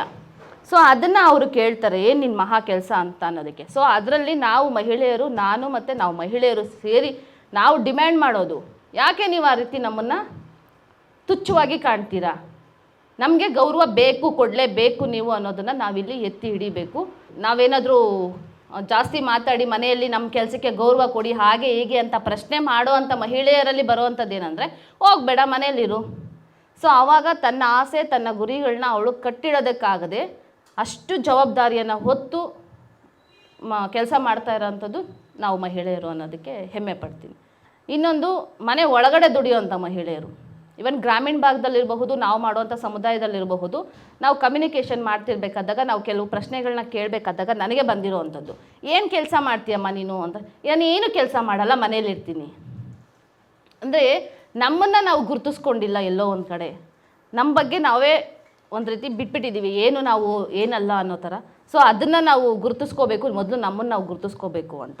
ನಾನೇನು ಕೆಲಸ ಮಾಡಲ್ಲ, ಬೆಳಗ್ಗೆ 5 ಗಂಟೆಗೆ ಎದ್ದೇಳ್ತೀನಿ ಅಷ್ಟೇ. ಬೆಳಗ್ಗೆ 5 ಗಂಟೆಗೆ ಎದ್ದೇಳ್ತೀನಿ, ಬಾಗಿಲಿಗೆ ನೀರು ಹಾಕ್ತೀನಿ, ಮಕ್ಕಳಿಗೆ ಶಾಲೆಗೆ ತಯಾರು ಮಾಡ್ತೀನಿ, ಗಂಡನಿಗೆ ಅಡುಗೆ ಮಾಡಿ ಕಳಿಸ್ಕೊಡ್ತೀನಿ ಅಷ್ಟೇ. ನಾನೇನು ಕೆಲಸ ಮಾಡಲ್ಲ, ನಾನು ಮನೆಯಲ್ಲೇ ಇರ್ತೀನಿ ಅಷ್ಟೇ. ಸೊ ಅದಾದಮೇಲೆ ಅಂತ ಮನೇಲಿ ಹಿರಿಯರಿದಾರಲ್ವಾ, ಮತ್ತು ಮನೇಲೆಲ್ಲ ಪಾತ್ರೆ ಎಲ್ಲ ಬೆಳಗ್ಬಿಟ್ಟು ಅವ್ರಿಗೆ ಮಧ್ಯಾಹ್ನ ಬಿಸಿ ಸ್ವಲ್ಪ ಊಟ ಮಾಡಿಕೊಡ್ತೀನಿ, ಅಡುಗೆ ಮಾಡಿಕೊಡ್ತೀನಿ. ಸೊ ಅದಾದಮೇಲೆ ಸಂಜೆ ಆಗ್ಬಿಟ್ಟಿರುತ್ತೆ, ಮಕ್ಕಳು ಬರ್ತಾರೆ, ಮಾಮೂಲಿ ಅವ್ರಿಗೆ ಇರುತ್ತಲ್ವ ಹೋಮ್ವರ್ಕ್ ಮಾಡಿಸೋದು, ಮಾಮೂಲಿ ತಿಂಡಿ ಕೊಡೋದು, ಮತ್ತು ಗಂಡ ಬಂದ ಅವನು ಪಾಪ ಬೆಳಗಿಂದ ಕಷ್ಟಪಟ್ಟಿರ್ತಾರೆ, ಕಾಫಿ ಮಾಡಿಕೊಡ್ಬೇಕು, ನೀರು ಕೊಡಬೇಕು, ಅವ್ರ ಕಷ್ಟ ಸುಖ ನೋಡಬೇಕು. ಮತ್ತು ರಾತ್ರಿ ಇದ್ದಿದ್ದೆ ಅಲ್ವಾ, ಏನು ಕೆಲಸ ಇರಲ್ಲ, ಬೆಳಗ್ಗೆಯಿಂದ ಮನೆಯಲ್ಲೇ ಇರ್ತೀನಿ, ಅಡುಗೆ ಮಾಡ್ತೀನಿ, ಊಟ ಎಲ್ಲ ಆಯಿತು, ಮತ್ತೆ ಮಲಗ್ತೀನಿ. ಸೊ ಈ ಮನಸ್ಥಿತಿಯಲ್ಲಿ ನಾವು ಮನೆ ಒಳಗಡೆ ಅಂತ ದುಡಿಯೋವಂಥ ಮಹಿಳೆಯರು ಇದ್ದೀವಿ. ನಮ್ಮಲ್ಲಿರ್ತಕ್ಕಂಥ ಶಕ್ತಿನ ನಾವೇ ಗುರುತಿಸಿಲ್ಲ ಅಂತಂದರೆ ನಾವು ಬೇರೆಯವ್ರಿಗೆ ಗುರುತಿಸಿ ಅಂತ ಕೇಳೋದಕ್ಕೆ ಆಗೋದಿಲ್ಲ. ಸೊ ಹಾಗಾಗಿ ಅದು 2 ವಿಚಾರವನ್ನು ನಾನು ಇಲ್ಲಿ ಮುಖ್ಯವಾಗಿ ನನ್ನ ಡ್ರೀಮ್ ಅಂತ ಏನು ಹೇಳ್ತೀವಿ ಅದರಲ್ಲಿ ತಗೊತೀನಿ, ಏಕೆಂದರೆ ಒಬ್ಬ ಮಹಿಳೆಯಾಗಿ. ಇದ್ರ ಜೊತೆಗೆ ನಾವೀಗ ಧಾರ್ಮಿಕವಾಗಿರಬಹುದು, ಜಾತಿ, ಕ್ಲಾಸ್ ಮತ್ತು ರಾಜಕೀಯವಾಗಿ ತಗೊಬೇಕಾದಾಗ ಹೆಣ್ಣು ಮಕ್ಕಳ ಮೇಲೆ ಏನೆಲ್ಲ ಈ ಒಂದು ದೌರ್ಜನ್ಯಗಳು, ಅತ್ಯಾಚಾರ ಪ್ರಕರಣಗಳು ಆಗ್ತಿದೆ. ಸೊ ಹಾಗಾಗಬೇಕಾದಾಗ ಇತ್ತೀಚೆಗೆ ಎಲ್ಲರಿಗೂ ಗೊತ್ತಿರುತ್ತೆ ಬಿಲ್ಕಿಸ್ ಬಾನು ವಿಚಾರವಾಗಿ. ಸೊ ಆ ಬಿಲ್ಕಿಸ್ ಬಾನು ವಿಚಾರವಾಗಿ ಎಲ್ಲ ವಿಷಯಗಳು ತಿಳ್ಕೊಬೇಕಾದಾಗ ನನ್ನ ತಲೆಗೆ ಒಂದು ವಿಷಯ ಬಂತು. ಯಾವಾಗ ಅವರು ತಮ್ಮ ಮನುವಾದವನ್ನು ತೋರಿಸಿ ಆ ರೇಪಿಸ್ಟ್ಗಳಿಗೆ ಹಾರ ಹಾಕಿ ಸನ್ಮಾನ ಎಲ್ಲ ಮಾಡಿದ್ರು, ಸೊ ನನಗೊಂದು ಕವನ ಬರಿಬೇಕು ಅಂತ ಅನ್ನಿಸ್ತು. ಸೊ ಅದನ್ನು ಓದಿ ನಾನು ಇದನ್ನು ನೆಕ್ಸ್ಟು ಪಾಸ್ ಮಾಡ್ತೀನಿ. ನನ್ನ ಒಂದು ಕವನದ ಶೀರ್ಷಿಕೆ ನ್ಯಾಯಕ್ಕಾಗಿ ಅಂತ. ಅತ್ಯಾಚಾರ ಎಂಬ ಭೂತದ ವಿರುದ್ಧ ಬೇಕಿರುವುದು ಸಿಂಪತಿಯೂ ಅಲ್ಲ, ಕಣ್ಣೊರೆಸುವ ತಂತ್ರವೂ ಅಲ್ಲ, ಅಯ್ಯೋ ಪಾಪ ಎನ್ನುವ ಅನುಕಂಪವೂ ಅಲ್ಲ, ಬೇಕಿರುವುದು ನ್ಯಾಯ. ಅನ್ಯಾಯದ ವಿರುದ್ಧ ಸಿಡಿದೆದ್ದು ಅಲೆದಲೆದು ಸುತ್ತಾಡಿ ಸುಟ್ಟು ಕರಕಲಾಗಿ ಕೊನೆಗೂ ನ್ಯಾಯದೇವತೆಯ ಮುಂದೆ ಸಂಕೋಳೆಗಳಲ್ಲಿ ಬಂಧಿಸಿದರು. ಆದರೀಗ ಮತ್ತದೇ ನ್ಯಾಯಕ್ಕಾಗಿ ನಮ್ಮ ಕೂಗು. ಬಂಧಿಸಿದ ಪಾಪಿಗಳ ಸಂಕೋಳೆಗಳು ಕಳಚಿ ಬಿದ್ದಿವೆ. ಕ್ಷಮಾಪಣೆ, ಯಾರಿಗೆ ಕ್ಷಮಾಪಣೆ?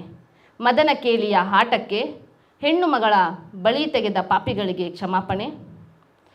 ಪಾಪಿಗಳ ಜೊತೆಗೂಡಿ ಸಡಗರ ಸಂಭ್ರಮದ ಆಚರಣೆ. ಮತ್ತೊಮ್ಮೆ ಮನುಸಂಸ್ಕೃತಿಯು ಸಾಬೀತಾಗಿದೆ. ಇದು ನ್ಯಾಯವೇ? ನೀವೇ ಹೇಳಿ. ಧನ್ಯವಾದಗಳು. ಇದಿಷ್ಟು ನಿಮ್ಮ ಜೊತೆ ಹಂಚ್ಕೊಳ್ಳೋದಕ್ಕೆ ಅವಕಾಶ ಕೊಟ್ಟಿದ್ದಕ್ಕೆ ಎಲ್ಲರಿಗೂ ಒಂದಸ್ತಾ ನಾನು ಮೈಕ್ ಪಾಸ್ ಮಾಡ್ತೀನಿ. So, Lakshmi will, bring up two basic things. As being a, community worker, the way she sees a woman in the community, at the same time as an individual, she is a woman. She highlights the 2 point where a woman who is who is a working woman, who at the same time she works even inside the home and outside the, outside as well. She does the job. And she also highlights the other point of a woman who doesn't go for a job, but she says herself she doesn't do anything. A woman, a married woman, she will be having her own responsibility. Early morning she has to wake up, and then she needs to cook for their children. She needs to wake the children up, and then at the same time she has to wake up her husband. And she have to make them get ready to go to a school, and then make the husband to get ready to go to a work. At the same time she also have to look after herself, that she need to get ready, and then she has to go for a work. She gives an example of this a garment worker. When garment worker comes out from her work, and in the evening her only thinking is that what I after going home, what will I cook? It may looks like this cooking something is very small thing. Perhaps for her it's something the biggest thing, and she will never get exhausted even after doing so much of work. But when it comes to a family or the outsider, they always ask the woman that you are you are inside the company, you are under the shadow, you working under the shadow, you sit in front of the computer, you do a work, and which is not a work at all, and then why you why you complaining always? So this one incident she'll pick up, and then the other incident where a woman doesn't go for a work, but she when people ask her that what you do, she always says that I don't do anything. I'm just a housemaker. I'm there in home. I get up early morning. I cook for my family. I give food to my parents, and then my father-in-law and mother-in-law. I do this. I do all the house chores, but I'm not working. And she says, as being a community worker, and then at the same time as a woman, every woman has to identify themselves, and then they have to see themselves the first, and then they have to identify them that what they are. And then she says that every work has got a respect, one has to affirm the a respect herself the first, and then she has to demand it's this respect or the dignity is something that we are not demanding for somebody, it is already there. In you see when you see in the larger mainstream that politically or religiously, or whether it is a caste or class, so everywhere there is a discrimination when it comes to a woman. And then she recently we all know the incident of Bilkis Banu, and she has made a poetry on it, saying that for a justice, raising the question, I do not need when I've been treated bad, when the violence happened on me, I do not want your sympathy, either I want your hands to come and then wipe my tears. All I need, my dignity be placed. And then she also highlighted the incident of when the culprits were out, the society welcomed them, and it is the symbol that they are keeping the Manusmriti ahead again. So where the justice has gone. ನಮಸ್ಕಾರ ಎಲ್ಲರಿಗೂ. ನೀವು ಯೋಚನೆ ಮಾಡ್ತಾ ಇರೋ some of you must be thinking all women are talking, one person is sitting here, why he must be sitting? They dragged me in.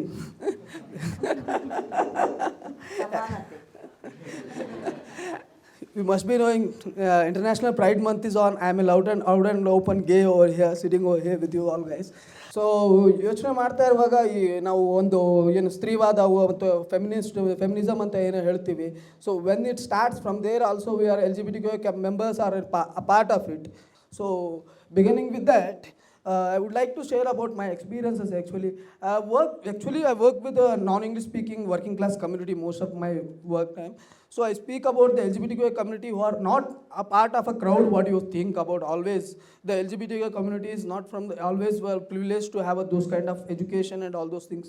We are from the working class and we don't have access to education or access to the jobs. Upper class people maybe are from the community, but they have access to the privilege to everything. ನಾವು ಸುಮಾರು ಸಲ ನಾವು child ಏಜಲ್ಲೇ ನಮಗೆ ಯಾವಾಗ ಸ್ಕೂಲ್ಗೆ ಹೋಗ್ತೀವೋ ಸ್ವಲ್ಪ ನಮ್ಮ ಹತ್ರ ಏನಾದರೂ ಫೆಮಿನಿಸ್ಟ್ ಆ್ಯಕ್ಟಿವಿಟೀಸ್ ಅವ್ರ ಹತ್ರ ಸ್ವಲ್ಪ ಕಂಡ ತಕ್ಷಣ we get believe too much of bullyism will happen in our society. Actually ನಾವು ಯಾವಾಗ ಯೋಚನೆ ಮಾಡ್ತಾ ಇರೋದಾಗ ಲೋವರ್ ಕ್ಲಾಸಿಂದ ಬರೋ ಮಕ್ಕಳು ಇರ್ಬೋದು ಸಮಾಜದಲ್ಲಿ, we get abused very easily. We get vulnerable to the abuses always. So ಆ ಥರ ಕಮ್ಯುನಿಟಿಯಿಂದ ನಾನು ಬಂದವನು. ಸೊ ನಾವು ಆ ಥರ ಯೋಚನೆ ಮಾಡ್ತಾ ಇರುವಾಗ, so we would have to think about it also. We will say that most of the people will say that you got a legal now, you have a legal acceptance, why do you have to struggle about all these things, why do you have to speak about these things more and more, because Pride month is also on, we need to speak more. Pade we have to come out and say that we are also existing here. We want to climb our spaces around the world. Actually ಎಲ್ಲರೂ ಏನು ಯೋಚನೆ ಮಾಡ್ತಾರೆ ಅಂತಂದರೆ ಜನರಾಗಿ ಅವರು ಇದ್ದಾರೆ, community ಅವರು ಇದ್ದಾರೆ ಅಷ್ಟೇ ಅನ್ನೋದಕ್ಕಿಂತ we have to claim our spaces, we have to reclaim our places. ತುಂಬ ಕಡೆ ನೋಡ್ತೀವಿ ವರ್ಕ್ ಪ್ಲೇಸಲ್ಲಿ ಇರ್ಬೋದು.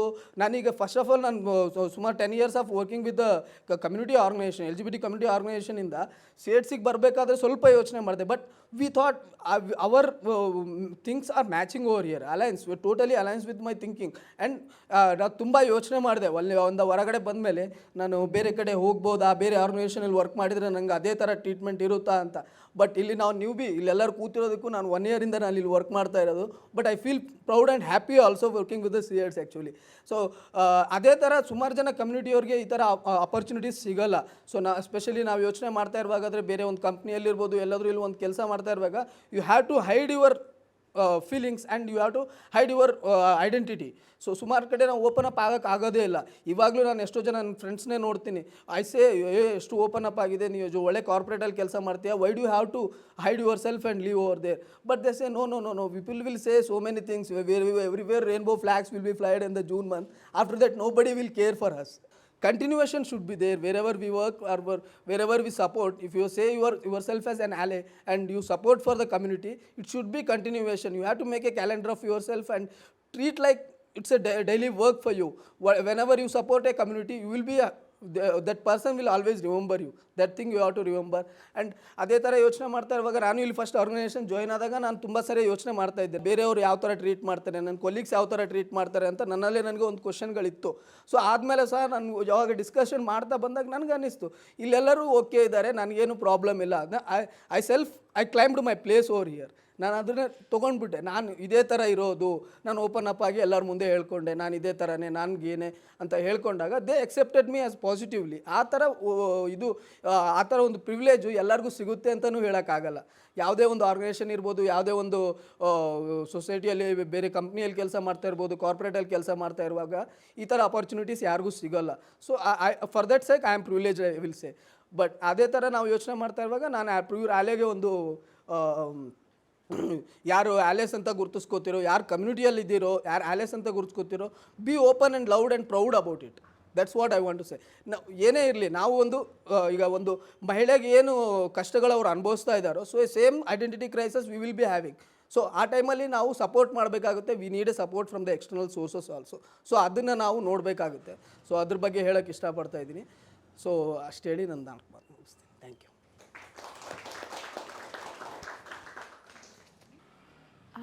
ನಾನು ನನ್ನ ಜೀವನದ ನೈಜ ಕಥೆಯನ್ನು ನಿಮ್ಮ ಮುಂದೆ ಹೇಳ್ತೀನಿ. ಶಾಂತಮ್ಮ ಮೊದಲಿಗೆ ಓದಿದ ಒಂದು ಕವನ, ಅವರು ಓದುವಾಗ ನನಗೆ ನೇರವಾಗಿ ಅದಿತ್ತು.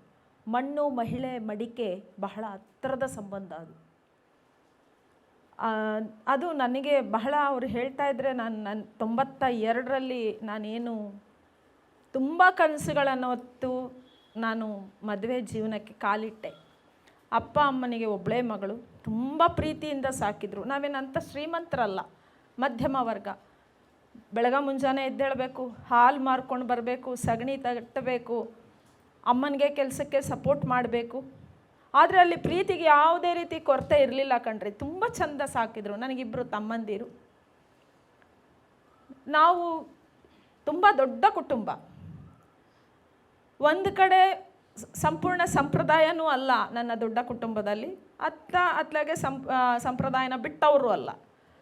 ಆದರೆ ನನ್ನ ತಂದೆ ತಾಯಿ ನಮ್ಮನ್ನು ಬೆಳೆಸಿದ್ದು ಶರಣ ಮತ್ತು ವಚನ, ಬಸವಣ್ಣ, ಅಕ್ಕನ ಒಂದು ವಿಚಾರಗಳನ್ನು ಹೊತ್ಕೊಂಡೇ ನಮ್ಮನ್ನು ಬೆಳೆಸಿದ್ರು.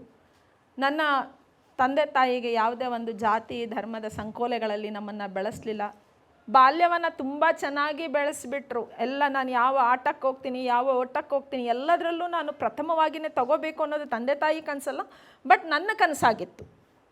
ಅದೇ ರೀತಿ ಬಂದೆ. ಆದರೆ ವೈವಾಹಿಕ ಜೀವನಕ್ಕೆ ಅಂತ ಬಂದಾಗ, ಆದರೆ ಅಲ್ಲಿ ಒಂದು ಅಮ್ಮನಿಗೆ ಇಷ್ಟ ಇರಲಿಲ್ಲ ಅವರಿಗೆ ಕೊಡಲಿಕ್ಕೆ. ನನ್ನ ಮಗಳು ಓದ್ಕೊಂಡಿದ್ದಾಳೆ, ಮದುವೆ ಮಾಡ್ಕೊಳ್ಳೋನು ಓದಿದ್ದಾನೆ, ಲೆಕ್ಚರರ್ ಇದ್ದಾನೆ, ಅವನಿಗೆ ಕೊಟ್ಟು ಮದುವೆ ಮಾಡಿಬಿಟ್ರೆ ತುಂಬ ಸುಖವಾಗಿರ್ತಾಳೆ. ಒಬ್ಬನೇ ಮಗ, ಅವ್ರ ಅಮ್ಮ ಕೂಡ ಪ್ರಿನ್ಸಿಪಲ್, ಚೆನ್ನಾಗಿ ನೋಡ್ಕೊಳ್ತಾರೆ ಅನ್ನೋ ಒಂದು ಕನಸು ಅಮ್ಮಂದು ಅಪ್ಪಂದು. ಕೆಲವೊಂದು ಫೋನ್ ಕಾಲ್ಗಳು ಬಂದಾಗ ದೊಡ್ಡಪ್ಪನ ಮನೆಗೆ ಆ ಉಪಯೋಗಿಸ್ತಿದ್ದ ಭಾಷೆ ನನಗೆ ಅಷ್ಟು ಅರ್ಥ ಆಗ್ತಿರ್ಲಿಲ್ಲ. ನಾನು ರಾತ್ರಿ ಒಂಥರ ಆಪಲ್ ತಿನ್ನೋನು, ಬೆಳಗ್ಗೆ ಒಂದು ರೀತಿಯಲ್ಲಿ ಆಪಲ್ ತಿನ್ನೋನು ಅಂದಾಗ, ಅಯ್ಯೋ ಆಪಲ್ ತಾನೇ ತಿಂತಾನೆ ಅಂತ ಒಂದು ಇದು. ಯಾಕಂದರೆ ನಮಗೆ ಯಾವುದೇ ಒಂದು ಸ್ತ್ರೀವಾದ, ಸ್ತ್ರೀ ತತ್ವದ ಗುಣಗಳು ನನ್ನ ಅವ್ವನಲ್ಲಿತ್ತು. ಆದರೆ ಸ್ತ್ರೀವಾದ ಏನು ಅನ್ನೋದು ನಮಗೇನು ಗೊತ್ತಿಲ್ಲಲ್ಲ. ಈ ಫೀಲ್ಡಿಗೆ ಬಂದ ಮೇಲೆ ಅಯ್ಯೋ ಆಪಲ್ ತಾನೇ ತಿಂತಾನೆ ಬಿಡು ಅಂತಿದ್ದೆ ನಾನು, ನಿಜ. ಆಮೇಲೆ ಯೋಚನೆ ಬಂತು ನನಗೆ. ಮದುವೆ ಅಂತೂ ಆಯಿತು. ಮದುವೆ ರಾತ್ರಿಯೇ ನನಗೆ ಗೊತ್ತಾಗಿದ್ದು ಈತನಿಗೆ ಆಲ್ರೆಡಿ ಬೇರೊಂದು ಹೆಣ್ಣು ಮಗಳ ಸಂಬಂಧ ಇದೆ. ಬಟ್ ಅದು ತಪ್ಪು ಸರಿ ಅನ್ನುವುದನ್ನು ನಾನು ಜಡ್ಜ್ ಮಾಡ್ಕೊಳ್ಳೋಕ್ಕೂ ನನಗೆ ಗೊತ್ತಿಲ್ಲ. ಅಂದರೆ ಯಾಕಂದರೆ ಮದುವೆ ಅಂದರೆ ಹೀಗೆ. ಆತ ಒಂದು ವೈವಾಹಿಕ ಸಾಂಸಾರಿಕ ಬದುಕಿಗೂ ಕೂಡ ನನ್ನನ್ನು ಒಯ್ದೇ ಇದ್ದಾಗ ಮದುವೆ ಅಂದರೆ ಹೀಗೆ. ಯಾಕಂದರೆ ಸಿನಿಮಾದಲ್ಲಿ ನೋಡ್ತಿದ್ದೆ, ಮದುವೆ ಆಗಿದ್ದು ಮರುದಿವಸ ಮಕ್ಕಳಾಗ್ಬಿಡವಲ್ಲ, ನನಗೆ ಮಕ್ಕಳಾಗಲಿಲ್ಲಲ್ಲ ಯಾಕಪ್ಪ ಅಂತಿದ್ದೆ. ಬಟ್ ಇದಿರುತ್ತೆ ಅಂತ ನನಗೆ ಗೊತ್ತಿಲ್ಲಲ್ಲ. ಆದರೆ ಆ 3 ತಿಂಗಳು ಊಟಕ್ಕಿಲ್ಲ. ನಾನು ಏನು ಊಟ ಮಾಡಬೇಕು ಅಂದರೂ ಕೂಡ ನಾನು ಯೋಚನೆ ಮಾಡಬೇಕಾಗಿತ್ತು. ಕೊಡ್ತಾ ಇರಲಿಲ್ಲ. ಅಡುಗೆ ಮನೆಗೆ ಹೋಗೋಂಗಿಲ್ಲ, ಪೂಜಾ ರೂಮ್ಗೆ ಹೋಗೋಂಗಿಲ್ಲ, ಅವರ ಬೆಡ್ರೂಮ್ಗೆ ಹೋಗೋಂಗಿಲ್ಲ. ಹಾಲಲ್ಲಿ ನನ್ನ ತಂದೆ ತಾಯಿ ನನಗೆ ಬಳುವಳಿಗೆ ಆಗಿ ತೆರವಾಗಿ ನನಗೆ ಕೊಟ್ಟಂಥ ಎಲ್ಲವನ್ನು ಕೂಡ ಅವರು ಒಯ್ದು, ನನಗೆ ಯಾವುದೇ ರೀತಿಯಲ್ಲಿ ಊಟ ವಸತಿ ಏನೂ ಇಲ್ಲ. ತುಂಬ ಬೇರೆ ಹೆಣ್ಣುಮಕ್ಕಳು ಬಂದಾಗ ನನ್ನನ್ನು ನೋಡ್ತಾ ಇದ್ದಿದ್ದ ದೃಷ್ಟಿ, ಅವ್ರಿಗೆ ಹೋಲಿಕೆ ಮಾಡ್ತಿದ್ದಿದ್ದ ದೃಷ್ಟಿ, ಇದೆಲ್ಲವೂ ನನಗೊಂದು ಪ್ರಶ್ನೆ ಆಯಿತು. ಇದು ಮದುವೆನಾ? ಈ ಸಂಬಂಧ ನನಗೆ ಬೇಕಾ ಅನ್ನೋ ಒಂದು ಪ್ರಶ್ನೆ ಆಗ ನನಗೆ ಕಾಡ್ತು. ಆದರೆ ಯಾವಾಗ ನಾನು ಕೇಳಲಿಕ್ಕೆ ಶುರು ಮಾಡಿದೆ, ನನ್ನ ತಂದೆ ತಾಯಿ ಮನೆಯಿಂದ ನೀನು ಹೆಚ್ಚು ವರದಕ್ಷಿಣೆ ತರಲೇಬೇಕು, ಅದು ಡೈರೆಕ್ಟಾಗಿ ನಮಗೆ ಹಣ ಅನ್ನೋದು ಎಷ್ಟು ಪ್ರಾಮುಖ್ಯ ಆಯಿತು. ಯಾಕಂದರೆ ನಮ್ಮದು ಮಧ್ಯಮ ವರ್ಗ, ತಂದೆ ಸರ್ಕಾರಿ ನೌಕರರಲ್ಲಿ ನಿವೃತ್ತ ಆಗಿದ್ರೂ ಕೂಡ ಅವತ್ತಿನ ಬದುಕಿಗೆ ನಮ್ಗೆ ಯಾವುದೇ ರೀತಿ ತೊಂದರೆ ಇಲ್ಲ. ಒಬ್ಬರಿಗೆ ಅನ್ನ ಕೊಟ್ಟು ಬದುಕುವ ತೊಂದರೆ ನನಗಿರಲಿಲ್ಲ. ನನ್ನ ಕುಟುಂಬಕ್ಕೆ ಹೆಚ್ಚು ಹಣ ಕೊಡಲಿಕ್ಕೆ ನಮಗೆ ಶಕ್ತಿ ಇರಲಿಲ್ಲ ಅಷ್ಟೇ. ಇನ್ನು 2 ತಮ್ಮಂದಿರನ್ನ ಓದಿಸುವಂಥ ಸ್ಥಿತಿ ನಮ್ಮದಿತ್ತು. ನಾನು ತಾಯಿ ಮನೆಗೆ ಹಣ ಕೇಳಬೇಕಾ ಬೇಡವಾ ಅನ್ನೋದು ಕೂಡ ನನಗಷ್ಟು ಗೊತ್ತಾಗ್ತಾ ಇರಲಿಲ್ಲ. ಮಾಡಿಯಿಂದ ನೂಕೆ ಬಿಟ್ಟರು ನನಗೆ. ಫುಲ್ ಬ್ಲೀಡಿಂಗು, ಪ್ರಜ್ಞಾವಸ್ಥೆಯಲ್ಲಿದ್ದೆ. ಆಸ್ಪತ್ರೆಗೆ ಹೋಗಿದ್ದು, ಪೊಲೀಸ್ಗೆ ಕಂಪ್ಲೇಂಟ್ ಮಾಡಿದೆ. ಪೊಲೀಸ್ ಕಂಪ್ಲೇಂಟ್ ಮಾಡಿ ಚಾಲೆಂಜ್ ಮಾಡ್ಕೊಂಡು ಬಂದಾಗ ನನಗೆ ಬೇರೆ ಒಂದು ಸಂಸ್ಥೆ ಮಹಿಳಾ ಸಮಾಖ್ಯ ಅನ್ನೋದು ಗಟ್ಟಿಯಾಗಿ ನನ್ನನ್ನು ಹಿಡಿತು. ಮಹಿಳೆಯರ ಸಬಲೀಕರಣ ಮತ್ತು ಸಶಕ್ತೀಕರಣದ ಬಗ್ಗೆ ಅದು ಕೆಲಸ ಮಾಡ್ತಾ ಇರಬೇಕಾದ್ರೆ ನನಗೆ ದಿನದಿಂದ ದಿನಕ್ಕೆ ಜೆಂಡರ್, ಪಿತೃಪ್ರಧಾನ, ಎಷ್ಟರ ಮೇಲೆ ನಾವೆಲ್ಲ ಈ ಶರಣ ವಚನವನ್ನು ನೋಡ್ತಾ ಇದ್ರೂ ಸಹ ಅದು ಒಂದು ಕಾಲಘಟ್ಟಕ್ಕಿತ್ತೇನೋ ಅನ್ನೋದಿತ್ತೆ ಹೊರತು ಅದು ನನ್ನ ಬದುಕಿನಲ್ಲಿ ಅಳವಡಿಸ್ಕೊಳ್ಳೋಕ್ಕೆ ನಾನು ಆರಂಭ ಮಾಡ್ಕೊಂಡು ಬಂದೆ. ಅವತ್ತು ನನ್ನ ಕಣ್ಣು ತೆರೀತು. ಇಲ್ಲ, ಇದು ನನ್ನ ಚಾಲೆಂಜು. ನಾನು ನನ್ನೊಳಗಿನ ಪ್ರತಿರೋಧವನ್ನು ನಾನು ಎಸೆಲಿಲ್ಲ ಅಂದರೆ ಮತ್ತೆ ನಾನು ತುಳಿತಕ್ಕೊಳ ಮಾಡ್ಕೊಳ್ತೀನಿ ಅಂತ ಹೇಳಿ ಕೋರ್ಟಿಗೆ ಬರುವಾಗ ತಂದೆ ಜೊತೆಲಿ ಬರಬೇಕಾಗ್ತಾಯಿತ್ತು ನನಗೆ. ತಂದೆ ಅಲ್ಲಿ ಮಗಳ ಮೇಲೆ ಒಬ್ಬಳೇ ಮಗಳು. ಯಾಕಂದರೆ ನಾವೆಲ್ಲ ಪಿತೃಪ್ರಧಾನ ವ್ಯವಸ್ಥೆಯಲ್ಲಿ ಎಲ್ಲ ಪುರುಷರು ಕೆಟ್ಟವರಲ್ಲ ಕಣ್ರಿ. ಅವರಲ್ಲಿ ಒಂದು ತತ್ವಗಳಿದ್ದಾವೆ. ಸ್ತ್ರೀ ತತ್ವ, ಪೌರುಷತ್ವ ಪ್ರತಿಯೊಂದು ಮನುಷ್ಯನಲ್ಲೂ ಇರ್ತದೆ. ಅದನ್ನು ನಾನು ತಂದೆಯಲ್ಲಿ ನೋಡ್ತಾ ಬಂದೆ. ಒಡೆದು ಕಾಂಪೌಂಡಲ್ಲಿ ನಾನು ಎವಿಡೆನ್ಸ್ ಕೊಟ್ಟು ಬಂದ ತಕ್ಷಣ ಅದೇ 7th ACMM ಕೋರ್ಟ್ ಇವತ್ತಿಗೂ ನನ್ನದು 173336 ಅನ್ನೋ ಕೇಸ್ ನಂಬರ್ ನನ್ನಲ್ಲಿ ಅಚ್ಚು ಉಳಿದುಬಿಟ್ಟಿದೆ. 814 ಅಂತ ಯಾರಾದರೂ ನಂಬರ್ ಹೇಳಿದ್ರೆ ನನಗೆ ಅದೇ ಜ್ಞಾಪಕ ಬರುತ್ತೆ. ಮೇಂಟೆನೆನ್ಸ್ ಕೇಸ್ ಹಾಕಿದ್ದಿದ್ದು ಹಳೆ ಸಿವಿಲ್ ಕೋರ್ಟು. ಎವಿಡೆನ್ಸ್ ಚೆನ್ನಾಗಿ ಬಂತಲ್ಲ ಅಂತ ಹೇಳಿ ಹೊಡೆದೇ ಬಿಟ್ಟರು. ಅವ್ರು ಯಾರು ಹೊಡೆದ್ರೂ ನನಗೆ ಗೊತ್ತಿಲ್ಲ, ಅನ್ಕಾನ್ಷಿಯಸ್ ಆಗಿ ಬಿದ್ದಿದ್ದೆ. ದುರದೃಷ್ಟ ಅವತ್ತು ನನ್ನ ತಂದೆ ತಾಯಿನ ಬರಬೇಡಿ ನೀವು, ಪ್ರತಿ ಸಲ ಬಂದರೆ ಅವ್ರು ನೋವು ತಿನ್ನೋರು, ಬರಬೇಡಿ ನೀವು, ನಾನು ಮ್ಯಾನೇಜ್ ಮಾಡ್ತೀನಿ. ಅಷ್ಟರೊಳಗಾಗಲೇ ನಾನು ಒಂದು ಸಂಸ್ಥೆ ಒಳಗಡೆ ಕೆಲಸ ಮಾಡ್ತಿದ್ದಿದ್ದು, ಧೈರ್ಯವನ್ನು ನಾನು ಅಳವಡಿಸ್ಕೊಂಡಿದ್ದೆ. ಅಲ್ಲಿಂದ ಹೇಗೋ ಮತ್ತೆ ನಾನು ಓಪನ್ ಕೋರ್ಟ್ಗೆ ಹೋಗಿ ಕೇಸ್ನ ಚಾಲೆಂಜ್ ಮಾಡಿಕೊಂಡು ಅದು ಕೇಸ್ ಮುಗೀತು.